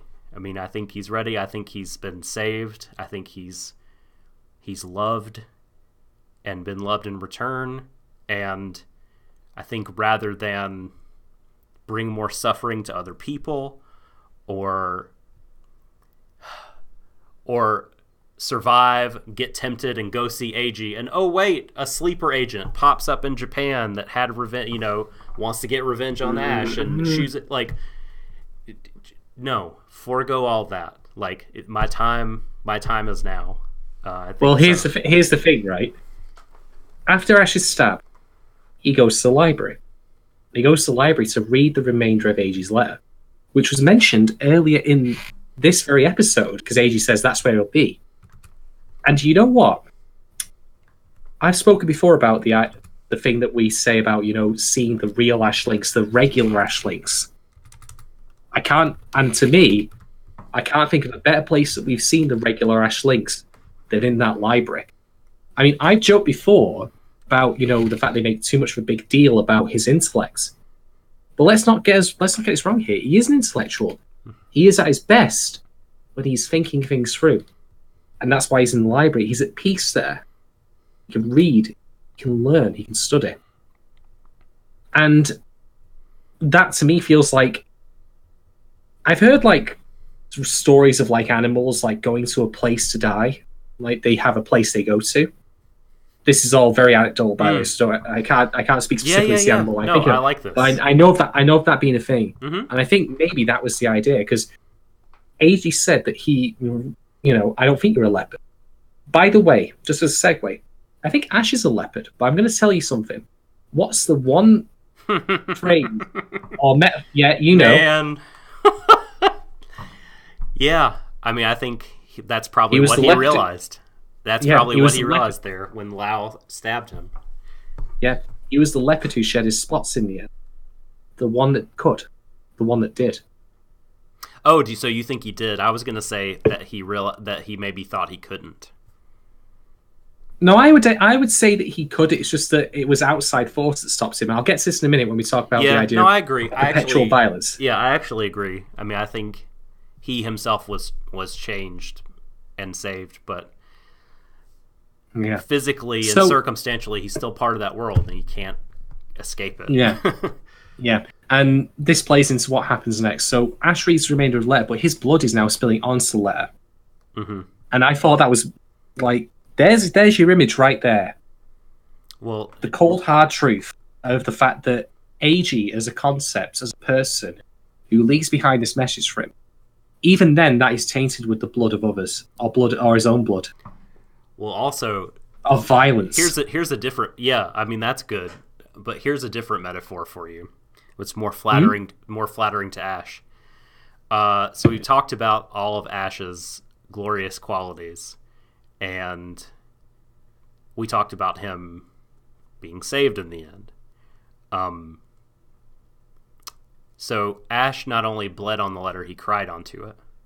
Well, that's it. I was gonna get to that. Yeah. So when Christ, I don't know if you were familiar with this part of the crucifixion story. about Christ. he was crucified, and he's hanging there, and he hasn't died. It takes him a long time to die. Actually, no, I think it happens right after he dies. He was stabbed in the side. A centurion stabs him with a sword in the side, and the blood and water came flowing out in equal measure. And that was Longinus, if I remember correctly. Could be right. Yeah. Yeah, the lance. Okay, yeah. So so yeah, blood and water came out, and that's just what I thought of when you had drops of blood and drops of water. You're right. You're entirely right. But that's the thing, though. The blood was what fell on the page first, but it was his tears that fell last. It was the violence, Lau's violence specifically, because it wasn't Ash seeking the fight. Let's be clear here.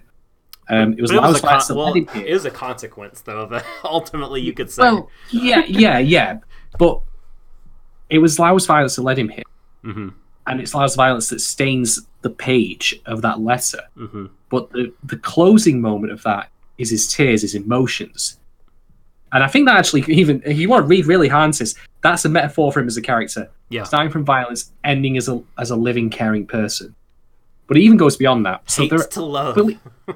Believe it or not, I think there are 2 literary references here that are still relevant. Well, here's the thing. Mirrors just dropped it. Aslan. In the first Lion, Witch, and the Wardrobe book, the Chronicles of Narnia, Aslan was a very strong, if not outright, Jesus metaphor who died on the stone table so that others may live. Yeah. And is that not literally what's happening here with Ash? I very much He's think died so. Yeah. so that others can live.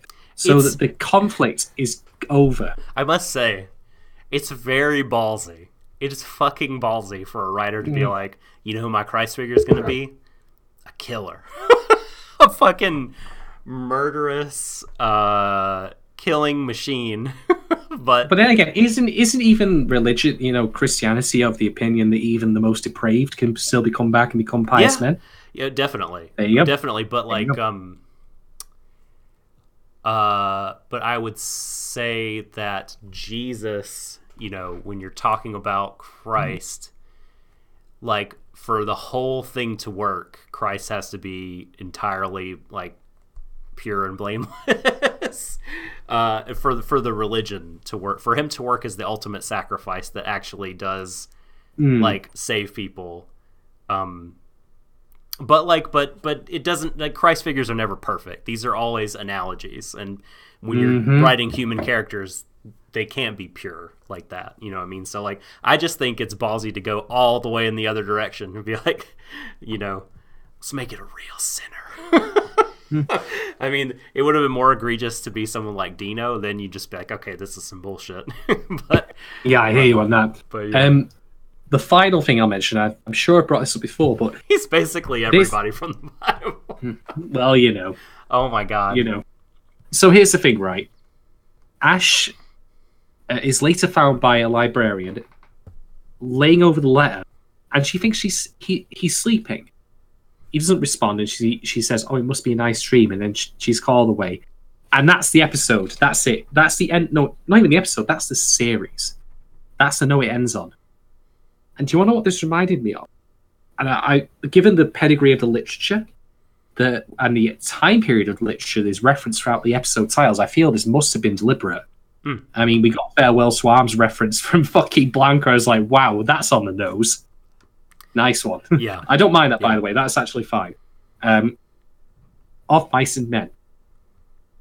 If you're English, like me, and even probably if you're American, I imagine you may very well have studied this as a text in high school.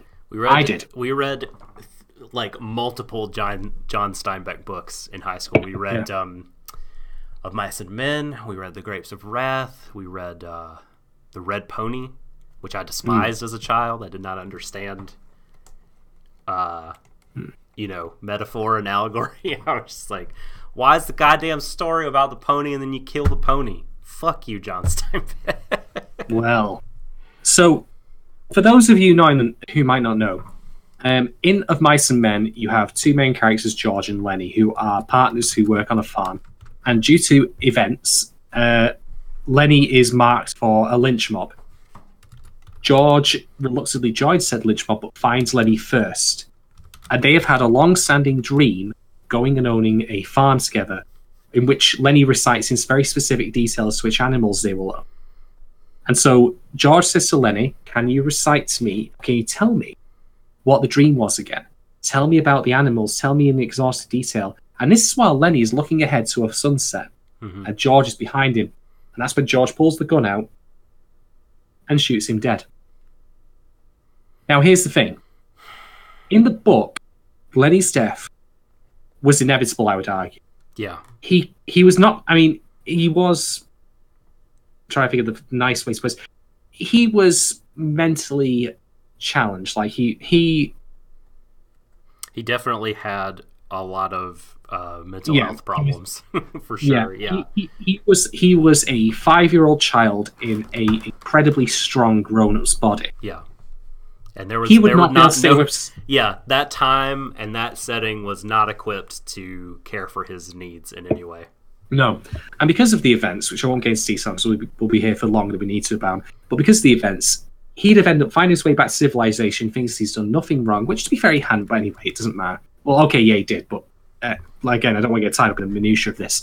But he would have found his way back and he would have been killed, and he probably would have been drawn and quartered, they'd have married his endless stake, who fucking knows, hangman noose, you name it. George killing him is mercy. But it's mercy through the idea of letting him go out on a high note of a promise of a future that awaits him. And maybe, if heaven is real, that what future indeed was waiting for him in heaven. Mm-hmm. And this really, really reminded me of that, because Ash goes out reading Eiji's letter saying, I'll be, no matter where you will be, I'll be waiting for you. And that's the thing. I think that, to me, that line is not just a question of the world as we know it. Japan, New York, Caribbean, where Blanca is. It is a spiritual thing. Well, it is to say, I'll be waiting for you in heaven if need be. And the fact that he is indeed smiling at the end and confident, like, that promise alone was enough to know that there was someone waiting for him, someone who truly cared and liked him for who he was. And holy fucking shit, what an incredible way to send off the show. Mm-hmm. I mean, I'm even tearing up now thinking about it. Like, yeah, I feel so sad that we didn't get the ride off into the sunset that I feel they should have had, to see these two guys, just living their lives together in each other's company. Didn't even need to be anything like, sexual or intimate. I didn't need. I know. I mean, we could have had the scene. Yeah. We could have had the scene. I could see it in my head, so crystal clear, of the two of them waking up in bed next to each other, and the sun rises and casts across their faces the literal new dawn. Mm-hmm. I could have fucking seen that and believed it. But even then, I would have been happy with just them simply having a fucking coffee together 6 months afterwards. But we don't even get that. I hate this for denying us that. Yeah. But I do not hate its intent or its narrative quality. No. Yeah. This is entirely intentional. Like, you mentioned Phantom before, and I would argue that the writers of Phantom, or at least the writers of the adaptation, never mind the Urabutcher, the Urabutcher as he is, never mind him. To me, like, I think they were intending the same effect. They wanted that. They wanted people to feel for Reiji and I what I felt for Ash and Eiji, in that I wanted to see these two go onwards into the future, however long that might be. Yeah. But they completely and utterly shat the bed on that one. Well, that was... Whereas here... Didn't Yosuke Kuroda say, like, he wanted to deliver this message of crime, like there being consequences? Not me. But, like... Except for the character who didn't get consequences for it, because Yosuke Kuroda doesn't know his fucking pencil from his arse end. Also, like, these people were kidnapped and brainwashed and forced to do it. I mean, I hate it. I hate everything about it. Well, anyway, and, let's move away from Phantom. Yes. So, here's the thing, right?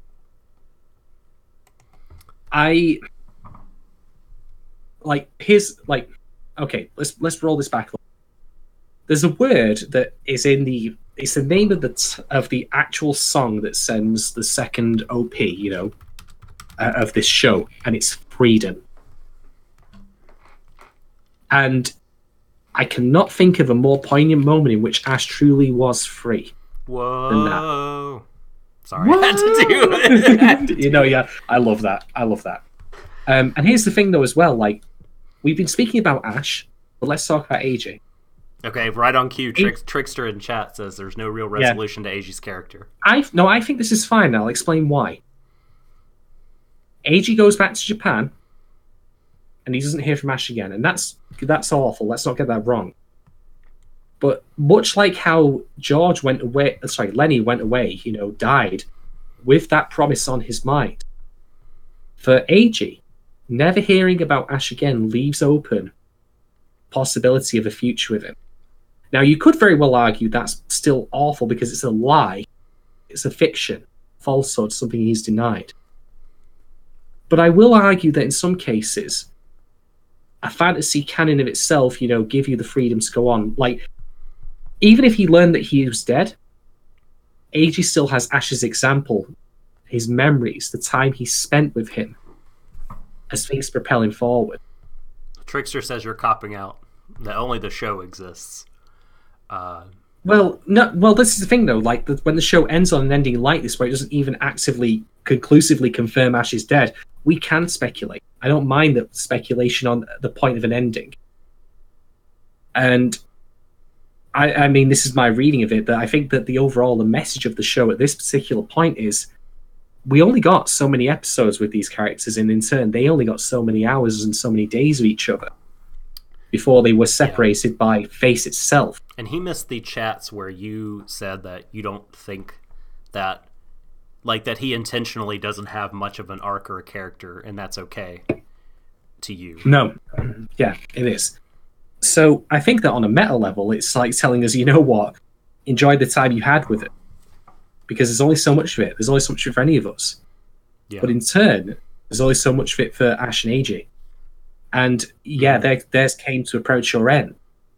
But we still have all those moments we can look back on, like them goofing around, playing the big bro act, or, when they were having the morning, like, where he was, like, getting Ash ready for it, and he was reading the fucking newspaper. Mm-hmm. Or even teaching him how to shoot.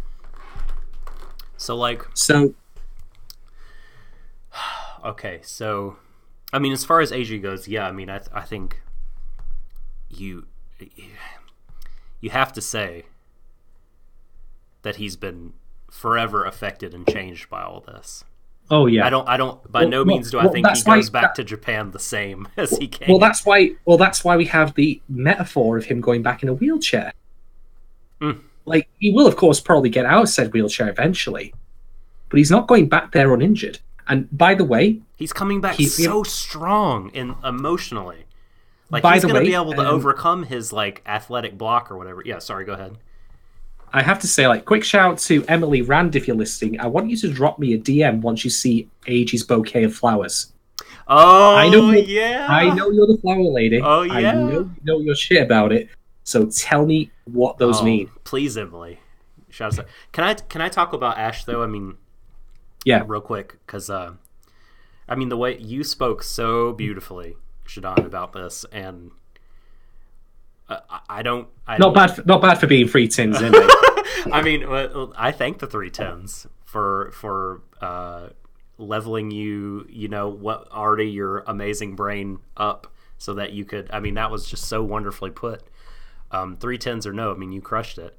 I guess I just wanted to say, like, that people who have an issue with Ash's ending, and I think everyone would really very much like to see him living with AG and having them together. Yeah. You know what I mean? Like you said, the sunset stuff. But boy, I mean, if you believe in that promise that AG said to Ash, like, if you give that emotional weight and validity, the fact that he'll always be waiting for him, I mean, that promise transcends years and space and time. It transcends everything. And just like I think that their bond transcends and the memories that they will have. And so I think whether or not you believe in the afterlife, let's say you do, the promise, like you said, transcends time and space, and so they will meet again. They will wait for each other. They will see each other again. If you don't, then what more do we have in life than to experience those moments with other people that transcend the present? Like, that's kind of what you're living for, isn't it? Is to have those transcendent experiences and to create those bonds and create these sort of, like, Kierkegaard talks about, like, eternity in the present, right? These moments that are eternal, at least in your own mind, that, like, transcend your whole life. And Ash got that. He got that. And he was able to be, like, the kind heart of AG really did, I think, even if it was just briefly, that's fine. Briefly is enough. Like, at least it happened. I mean, it pulled him out of despair he was going to sink into, if not already sinking into. And I think it sort of wrenched his heart out of that cycle of violence, if not his physical circumstances. I think this is what you're going to talk about next. Exactly. This unavoidable cycle here. Yeah. So here's the thing, right? I mentioned about the characters finding their own way out, but Lau doesn't in the end. And that to me is the final message, that you could take away so much by being consumed by it.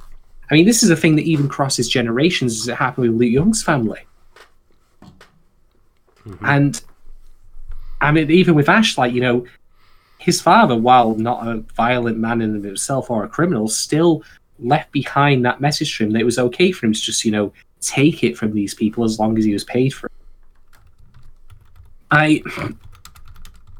Like, it's such a shame. Like, it's so bitter to think about how Ash was there and he'd got past that point and then someone else took it from him because they had not. And while Ash does indeed defend himself and kill Lau at that point, I'm still of the opinion that he hadn't strayed from his ultimate resolution, his ultimate realization that he could be beyond that. I mean, for him, I suppose at the end of the day, like, if Lau had then been allowed to live, he probably would have killed him there and then by stabbing him again and again and again until he was dead. But he hadn't finished the lair. Seeing that through and getting the whole of AG's final message was more important than ultimately letting that happen. And so it's not quite as unambiguous as, you know, violence is never the solution. But rather, I think that force and action in favor of being able to connect with people is important. And I don't really know what else to say. I mean,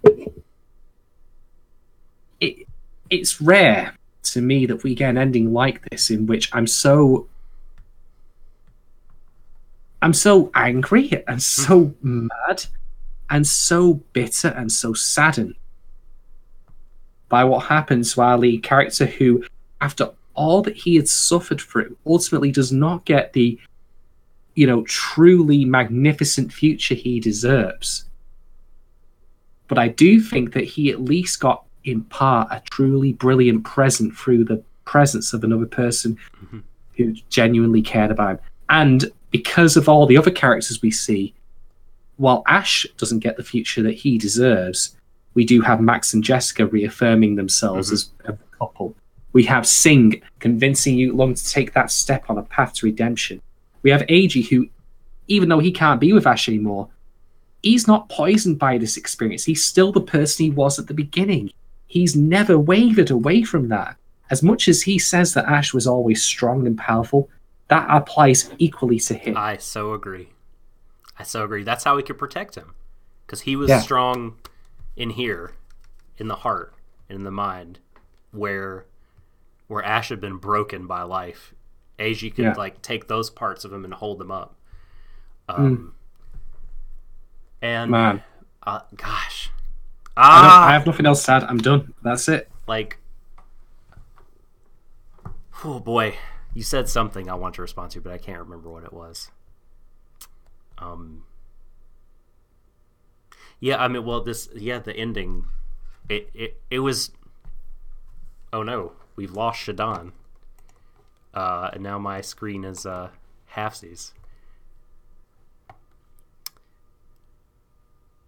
Oh, is he coming back? There he is. He's back. Can you hear me? Apologies for that. Just had to answer something. I'm still here. Okay. Do we need to pause? Or no, we're good. We're good. Okay, Carry on. Cool. Sorry about that minor hiccup. So, I mean, gosh, I mean, in a way, yeah, I mean, we feel all these things about the ending because it's fucking so, I don't know. To me, it just felt so authentic. I think if we would have gotten the heavy, happy, not heavy, the fluffy, the ending where they get to be together and everything, I might have come away from the show feeling a bit hollow. But well, this thing, be careful what you wish for. This felt so fucking real and grounded and spiritual and redemptive. Because you talked about the ending Ash deserved. I think this is the ending Ash deserved. I mean, I don't like in some ways, because while he was saved and was a lot more fortunate than a lot of the people involved in that life, because he was able to have connection and be saved through it. I mean, the dude took a lot of human life willfully, and I mean, I guess, you know, we could argue about like his culpability because of, you know, him being forced into it at an early age and all the abuse and trauma that he's been through.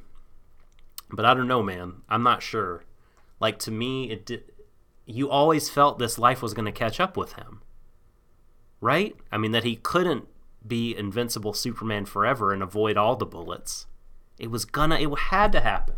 I mean, that's just, that life swallows up everyone at some point. Everyone. And so... Well, not everyone, though, because the other characters, of course, continue onwards. But it's gonna take Sing and it's gonna take Yut Lung. I mean, I guess unless they completely go legitimate and such like that. But you wouldn't be surprised if it still did. I don't know. Sing has, I don't know. Sing probably, you know, has, I don't know, man. He's killed some cops and security guards with his fucking piano wire. So I don't know. It's, who can say, as you say, but yeah. Okay. Whew. Okay. Bleep Anime says, Blanca has killed far more people. Why does he get to leave free? Is he the guy in the hot tub swirling the glass from Phantom? The one who gets away? I know. Yeah, I know. I don't know. I guess life is not fair. That's one way to put it.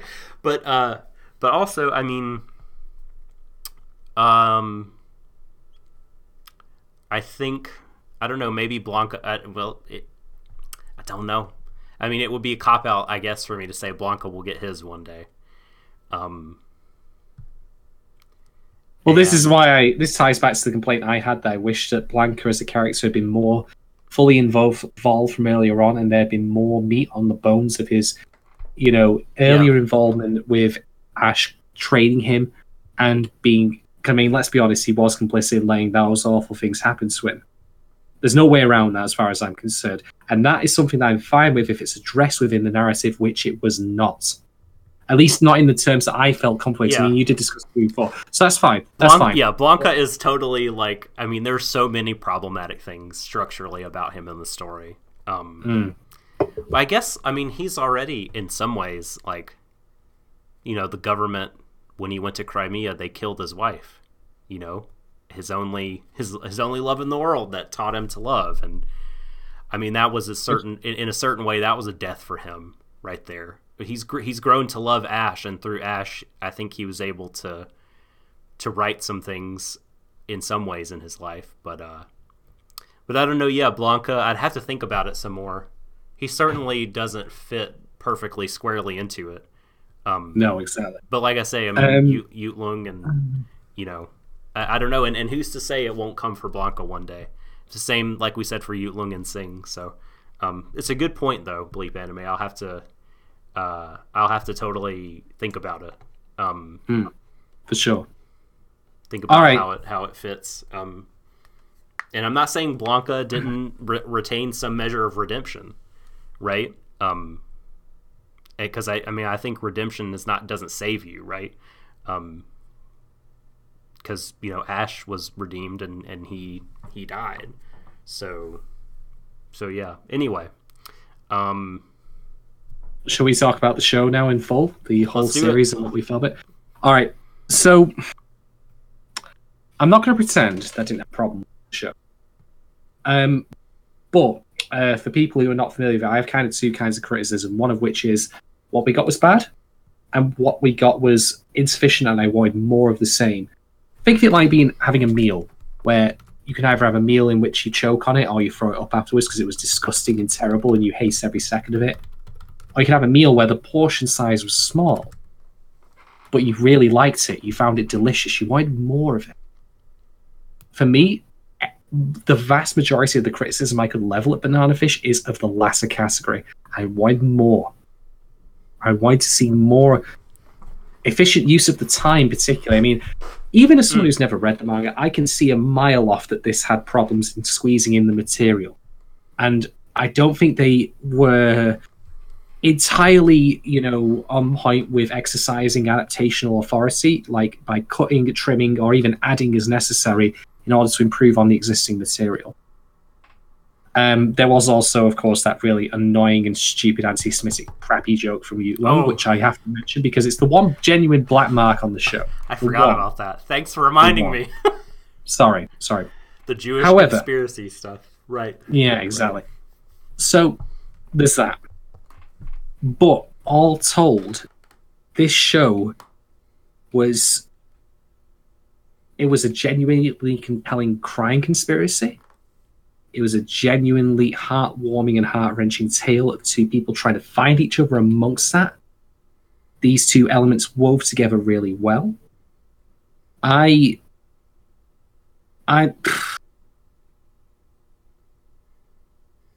was, well, okay, to speak simply to the fact of the stream of thoughts we've done previously.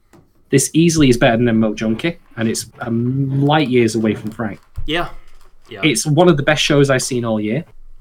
It is not quite, unfortunately, up to Devilman Crybaby level, in my opinion. But it is close. Ooh. It is damn fucking close. Yeah. Boy. I need to get farther away from this before I think about how it stacks up. My initial response is to say that it doesn't stack up, but I have to think about it some more. Because I love the shit out of Devilman. Yeah. Can I add one more thing, by the way? Mm-hmm. So, here's the thing, though. Like, we've done this stream before now. We've done it week on week. Mm-hmm. And this format brings with some unique opportunities and things that we wouldn't get otherwise if we weren't engaging with a live audience week on week. Things I'm really, really grateful for. And this show made me remind myself, or people reminded me of the fact that shows can be, and fiction can be many different things to many different people. Mm-hmm. I mean, I've approached this show academically because I've not been through the experiences that characters have in there. I've certainly not been involved in crime drama, and I've certainly not been, Are you sure? fairly confident. Manchester's a pretty wild and woolly city. I've gone away with it. I've dodged those bullets, literally. But the point I was trying to make was, I've approached academically, and I've said before, like, about the fact that how it handles rape and all that. Mm-hmm. But people then have responded, look, you can say that, but I've actually been the victim of various amounts of abuse over my lifetime, and this show vindicates me and makes me feel seen. And the fact that I was reminded of that fact, that it is many different things for many different people, and it gives people life and energy to be reminded, they are seen and understood by fiction, even, that's a whole different level, a whole different ball game that I kind of forgot about when I was looking at shows like this. It made me reevaluate how I look at things and appreciate them more for the fact that, okay, it'll never truly, absolutely speak to me, but the fact that it does for so many others, not only, first off, that makes the show even better in my opinion. But secondly, I'm glad that I even watched the show in the first place, because the fact it reminded me of that. And that wouldn't have been possible if we had not been watching it week on week in the format we've been doing. And I have to thank so much the people who've been in the audience week on week, who have been willing to share these experiences that they've had with us. I mean, that's a big deal. I can't trivialize that. I can't undersell that, how much that means, and how humbled I am that people have been willing to share their own experiences and how it relates to them in this show, so that I, as someone who's not been through that, can be better understand how meaningful this work can be to people. And that's why Banana Fish has over Devilman Crybaby, at least in terms of 2018 anime, the fact that it did see people like that. They gave people the comfort and the understanding that they were, valued and vindicated in how it vilified those kind of those people like Golzi and all that who had done those awful things, and that it was right to support someone who was fighting back against them for not only just the simple acts of being free from those people, but for being whole again, for being a whole and complete person. That was really powerful to me. And that's why, even though I don't think it's the best show I've seen this year, I would argue absolutely it's one of the most important shows I've seen this year. And I will say as well, the reason we came into Banana Fish first was partly because of Frank's. We wanted to watch a good show. We wanted the only good thing it's done. It's been partially responsible for. Yeah, we wanted a show that had, a reputation behind it, had merit, and by fucking God, did we get it? Like, age be damned. How long this material's been around for. Mm-hmm. It's still poignant. It's still powerful. And it was powerful for me as someone who's not been through it. I can't imagine what it must have been like for people who have, like those who've shared with us, how it must be like to have been seen by this show. And so, for me, like, not the best show, but one of the greatest because of what it did and what it meant to people. Yeah, I mean, boy, if I, just talk about ranking, it sounds so cold to do. I don't want to do that. This show deserves for me to not do that. But yeah, no, I just in general, I agree that I think it is one of the best and one of the most poignant and one of the most emotionally impactful shows that I've watched this year, like one of the top 2 or 3 easily. I mean, it really spoke to me in a lot of ways. I mean, it's not a perfect story. No. Because Fox is a particular downside. Fox and to a certain degree Blanca, as you pointed out earlier, the sort of misuse of the banana fish element. All these there's all kinds of stuff that could be tightened up, but like at the end of the day, I weight anime and remember anime, I think, a lot more for did they make me feel something than were they well constructed writing wise. I mean, certainly well constructed writing can help and oftentimes is the thing that makes an anime punch you emotionally, and it's the case here as well. But I mean, That's why I'm willing to be like, hey, it's not a perfect story, but like that scene at the end of episode 23 when they almost touch hands. I mean, that is indelible to me in my brain. I will remember that forever. Yeah. It's because of the way it affected me emotionally, and I won't care about Fox, and I won't care about the fact that by the Blanca wayside, who gives they're problems, don't get me wrong, but if there's one thing that I have learned recently is that when we critique shows, we can critique them very academically. We can be like, well, this didn't work because this framing was off in this shot, or oh, these characters say things that contradict each other, or even the minor plot hole I brought up of like Ash says, oh, you told me to kill people and make sure they're dead, and then he didn't in the previous scene. We can be like that all day. But I think that what people underestimate is the value in explaining how it affects people emotionally.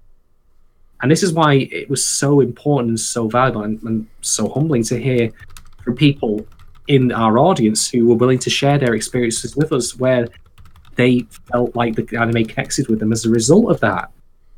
And I can speak to my own reactions to it. Like, in the final 5 minutes of the episode, was just like... Yeah. That was my face. That was my face right there. So, on those levels, like, it's certainly well written, not brilliantly, but very well written. But it has an emotional heart, and it truly connects with people. And that's why, even if I will not say that it's the best thing I've seen all this year, I will certainly say it's one of the most important. Yeah, no, I mean, I think it's both. Like, I think it's both. But in many ways, it's because I haven't watched just a whole ton of anime this year. That's probably part of it. But I can't. It's hard for me to imagine that other things would get at me and make me feel as strongly as this show did. I mean, and let's also just acknowledge the way of areas it does succeed in. It is a genuinely interesting crime drama. Finding out earlier on in the show what Banana Fish is and what it does to people was genuinely compelling. The comedy was on point. The romance elements, like between the two leads, were really well handled. You were worried about the comedy at the beginning, it being the tonal whiplash. And not unfairly so. Flowed between them magnificently. Yeah, it worked out. I mean, in a lot of ways, we didn't really know what Banana Fish was in the episode 2 and 3. We had this idea of what we thought it was. And I think, so I guess for posterity, since this is the final stream and we're talking about all our Banana Fish thoughts, for about the first half of the show or so, I was very much in the I want more vein that you were talking about their relationship, Ash and Eiji. And I was focusing on a certain slice of Banana Fish. I was thinking, okay, you have all these depictions of gay people as these horrible people, and like gay sex as, this thing that is all about control and all about violation. Boy, it'd be nice to see this presented in a positive light. And like, I still think that is true. It would be nice to see it presented in a positive light in this story or another. But like, I think I was focusing so much on that, I was not thinking about the people coming to this story with other emotional needs and other that were being met through the same story. with me, absolutely. Like you talked about the victims of trauma, of emotional, physical, sexual abuse. They've written into us about this, and like you talked about, like, I'm so grateful that we. Yeah. In fact, can I intervene just to say something here? Like, doing, like, prior to Extreme of Thought on Mo Junkie and on Frank's, we of course have done a lot of podcast episodes, and we're still doing more. I'm currently in the process of editing Macross Delta, which, by the way, when you were talking about you wanted more, that reminded me of that then. Like, it's a similar vein. But I really have to say that I'm so incredibly happy and blown away that we've been able to provide this kind of environment where people have felt comfortable talking to us about that. That is incredibly humbling. That's happened. That means a lot. And if I can promise one thing going out from here, as far as my part plays in doing Warui Deshou, is that I hope that we can continue that. I'm not saying that people have to tell us about their problems if they don't want to. No, yeah. But I'm just saying that I'm glad that we've cultivated this kind of environment almost by accident. And now I'm going to do my damnedest to keep it that way. Yeah. Not like it'll educate me, but on top of that, it'll be good for people to be able to speak about that. And I'm going to try my best to allow that to continue to happen. Because we're going to be running into some rough shit with next season with The Promised Neverland, of course. And we'll crack a couple of jokes on the way and all that. You know, we'll have our laughs. We'll talk about, you know, like things like we did with the cop blocking jokes and all that shit. But I do want to keep that element that we've discovered true.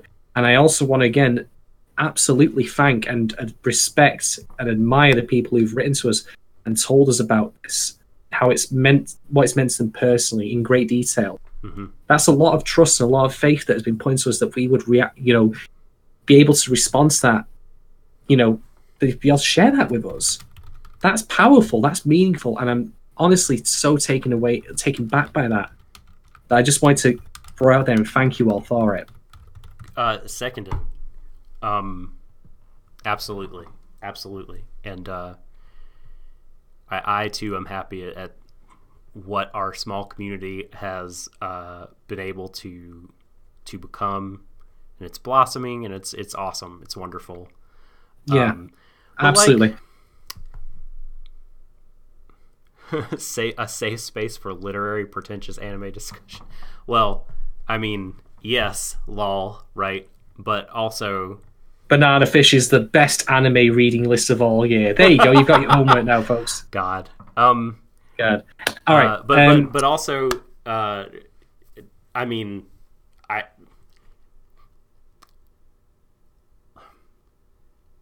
like, yes, haha, like, it is funny, pretentious anime discussion. We are a safe space for that because yes, we are pretentious guys who discuss anime pretentiously. That's very kind, Mira, Manira, and Jessica, and Liamaru, and Charlie. Everyone. Everybody. But combo breaker. But I think Shadon is for real. Like, no fucking jokes. Like, I am really happy that people can, like, feel like that they're able to reach out and trust us enough to be like, you know, I've been through some of this. Here's my take on it. Here's my perspective. Yeah. Because, I mean, that's really making yourself vulnerable and putting yourself out there. And I'm super happy people in the chat have been able to have fun and enjoy and cry together and everything, because this show fucking will take it out of you. Like, it's a very emotional thing. So okay, Doc, let's wrap up then. For ratings then, because we have been rating all the way through, let's skip straight to the big conclusion. Out of 5, whatever you want to choose, what would you rate Banana Fish? As a whole? As a whole. Let's go straight to the end here. Let's get the final scores out of the way, you know. Mission complete score, the ranking and everything. Yeah, I think I'm the more generous grader of the two. Oh, I easily, by far. And thank you, Emily. We're about to go back to Shonen Jump. we do Neverland. But no, there's so much good anime beyond Shonen Jump. Boy, I think, gosh, this was such a fucking good show, dude. Like, there was so much great action. Don't forget, while we lost this, there was about a quarter of the show with palpable intensity. It fostered that in us. The bit around Shorter. Oh. Holy shit. And in the beginning, when we thought anyone could die. When people like Marvin, getting scragged. And maybe the question we should have been asking is, could anyone die? But can any of these people here live? Boom! Oh, I dropped that bomb right there, didn't I? That was something. I got to give you the applause for that. There you go. But yeah, go on, Doc. All of you are lovely, Liamaru. Yes, K.E. Banana Fish was an experience. Oh, it better not have a tournament arc. It does not seem to be that. So my experience with The Promised Neverland, Emily, is that it is psychological horror. I'm in for that. It's a tense read. It's very character driven. It's kind of puzzle boxy, because it's one of those anime that set out like, here's this objective, but here's this like convoluted Rubik's Cube of a trap that you have to kind of figure out how to get through, characters and all these obstacles, and they keep growing, and there's some, it's really, it's this super benign setting in some ways, but like, because you, the audience, know shit, you'll see things happen, you're just like, oh my god, that's fucking scary and frightening and intense. So no tournament arcs yet. Maybe in the distant future, like 4 arcs from now, the character settings will be a certain way, and like, but no. Okay, so I would rate Banana Fish. Yeah, so like I was saying, great action, intensity, characters I just absolutely fell in love with, wonderful storytelling a lot of the time. Sometimes it was goofy, but it was goofiness that I liked. Yeah. And it was so powerful in the end and had so many really powerful moments. It made me feel so much, which I have said, like, it's a thing I value in media deeply, and that makes it memorable to me. Thematically, it was so good. And it taught me, like I was saying earlier, that, like,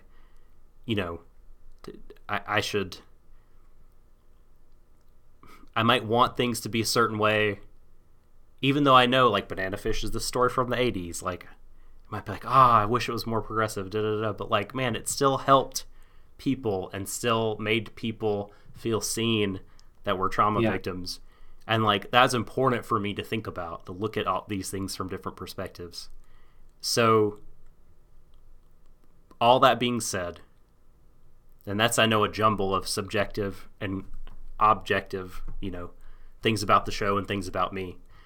But I'm going to give it a 9.5 out of 10. Because, man, it fucking ruled. But, like, that half a point off is for Fox, basically. Yeah. Okay. Firstly, to answer Monera's question, maybe, but time is unfortunately always against us. But I would certainly be interested in doing that. Anyway, my rating. I'm going to rate it twice, actually, and I'll explain. Ooh, okay. Okay. If I'm rating the show purely academically in terms of its success, like I was grading a creative writing project, which makes me sound like I'm completely full of myself, and you know what, you could very well be right, but bear with me here. Its tone was handled magnificently. The issues that I had with it were mostly the questions of how it adapted the source material and what it chose to keep versus what it cut out. And it didn't feel like the most efficiently told story. The pacing was a bit wild in places. Fox was a fucking atrophied waste of time. It was the pacing, you're right. There were some problems. Blanca was incomplete, as I would describe it. He was incompletely written into the story. But that's it as far as complaint. Well, of course, the anti-Semitic crap is in it, but that's a thing. I'm only bringing it up because if I didn't mention it, people would think I forgot about it. Yeah, but that's another. That's everything else. That's in the 0.5 I took off. I was a lot rolled up into that half a point. Yeah. But everything else was magnificent. I really appreciate how the story gelled together, the crime-like drama with the slice. So as comparison points, here's the life they lead and here's the life they should lead. They were not separate entities that didn't feel like they served their own purpose or felt like they were compartmentalized. They gelled together. They wove together. And the characters were always really interesting, engaging, even the minor ones. I mean, sure, we only got 8 episodes of him, and I was fucking wounded when he died. I was so mad. Yeah. And Yep. It told me a lot about how characters deal with trauma. It touched me. It made me laugh. My voice is going. It made me sad. The action was good as well. The action, like, apart from the tension issues with Ash I mentioned, was still great. Yeah. There was a lot of thought points to it. So academically, I'm going to end up rating the show as a 4.25 out of 5. By which I mean 4.25 books you should read from the Banana Fish reading list out of 5. But there's the reason I'm rating it twice here. And it makes me, again, very happy to be doing this week-on-week format where we get to engage with people in real time. For what the show has taught me, the varying value of shows to one person to another, and how, while some people may watch them academically and enjoy them as a work of drama, other people can watch them as a work of healing, as a work of validation, and how it can, make them better. It won't. No work will ever heal someone fully, as far as I'm concerned. Yeah. It will make them better. It will help them along their path. And the fact that so many people have spoken to us about that fash, it earns nothing more than a 5 out of 5, in my opinion. I'm not even making a joke reference to it. It's as simple as that. That was so meaningful to so many people. 5 out of 5. Done. Simple as that. I got nothing else. What more do you want from me? Wow. Wow. Wow. 5 out of 5. Damn. I never thought I'd live to see the day. Well, here we are. You didn't even rate Macross Frontier a 5 out of 5. Well, like I said, that's why I rate them separately. Yeah. Because I think that now that I've realised it's important to judge a work both on how you feel about it, but also how other people might feel about it, I felt it was reasonable for me to rate them separately in that manner. But yeah, what a fucking show, and I have nothing more to add. That's it. All right, so let's wrap up. Whew. Let's conclude. And I feel like we haven't even... I don't know about you, but I feel like I could say so much more. I feel like that there's like we could do like a Banana Fish 1 week later, like a post-mortem. Like, now that I've had time to think about it. But yeah, I mean, I see why people respect it so much. Like, and that it has as a property endured for so long, and not. I mean, certainly. Gosh, yeah. I mean, it's just so good. It's so good. It's so awesome. I love it. Okay, but yeah, time to wrap up, I suppose. To answer your question, Manira, the first anime. Well, there have been others that have had 5 out of 5 for me. They were Berserk, Land of the Lustrous, Magica Magica, and what was the other one? Was it not Frontier for a minute, or was it Frontier always 9? It was a 9 out of 10. Anyway, it's on our top 10 anime thing. It's on this very channel. You can have a look at it. Yeah, that's right. All right, so Doc, where can people find you on the internet? At The Subtle Doctor. On Twitter. There we go. Yep. And at Warui Deshou also. True. You can find me at Shadon1010 on Twitter and at Curious Cat. So, let's wrap up with one final message just while we're out there to everyone, because it is that time of year, of course. Oh, yeah. So here's the thing, right? I'm going to be pragmatic here, but I'm going to be honest with everyone. I'm not going to pretend like that everyone can ultimately have a great Christmas. Like, I could say to everyone, I know you'll have a great time with your family and folks. I know you'll have a great time for such a... Like, I can't say that with absolute certainty for any... But what I will say from the genuine depths of my heart is I hope every single person listening in this chat here and now has a fucking great Christmas and has a great New Year. That's what I want for everyone. I can't give it. If I could give it, I absolutely would. Immediately. But for me, that's the thing I will give to you all, that I want you all to have a great time for Christmas. I want you to have the best time you can have. So, from me and Doc, here at Warui Deshou, this has been Season 3 of Stream of Thought, covering Banana Fish. It has been an absolute delight and pleasure to be talking with all of you, to meet such great people throughout the various weeks we've been doing this. We will return in 2019 with The Promised Neverland. That's going to break my fucking heart as well. That's going to be a ride. That's going to be a trip. I would very much like to invite and welcome all of you to come join us again when that happens. Welcome to The Suffering. The Suffering. Featuring little kids. Oh, God. I hope no one clips that out of context. Oh, dear. Dear, oh, dear. But anyway, yep. 2019, we will be back for Season 4. And, well, until then, as we're often quite fond of saying on this little old show of ours, embrace each other, everyone, to the ends of the universe. A very Merry Christmas.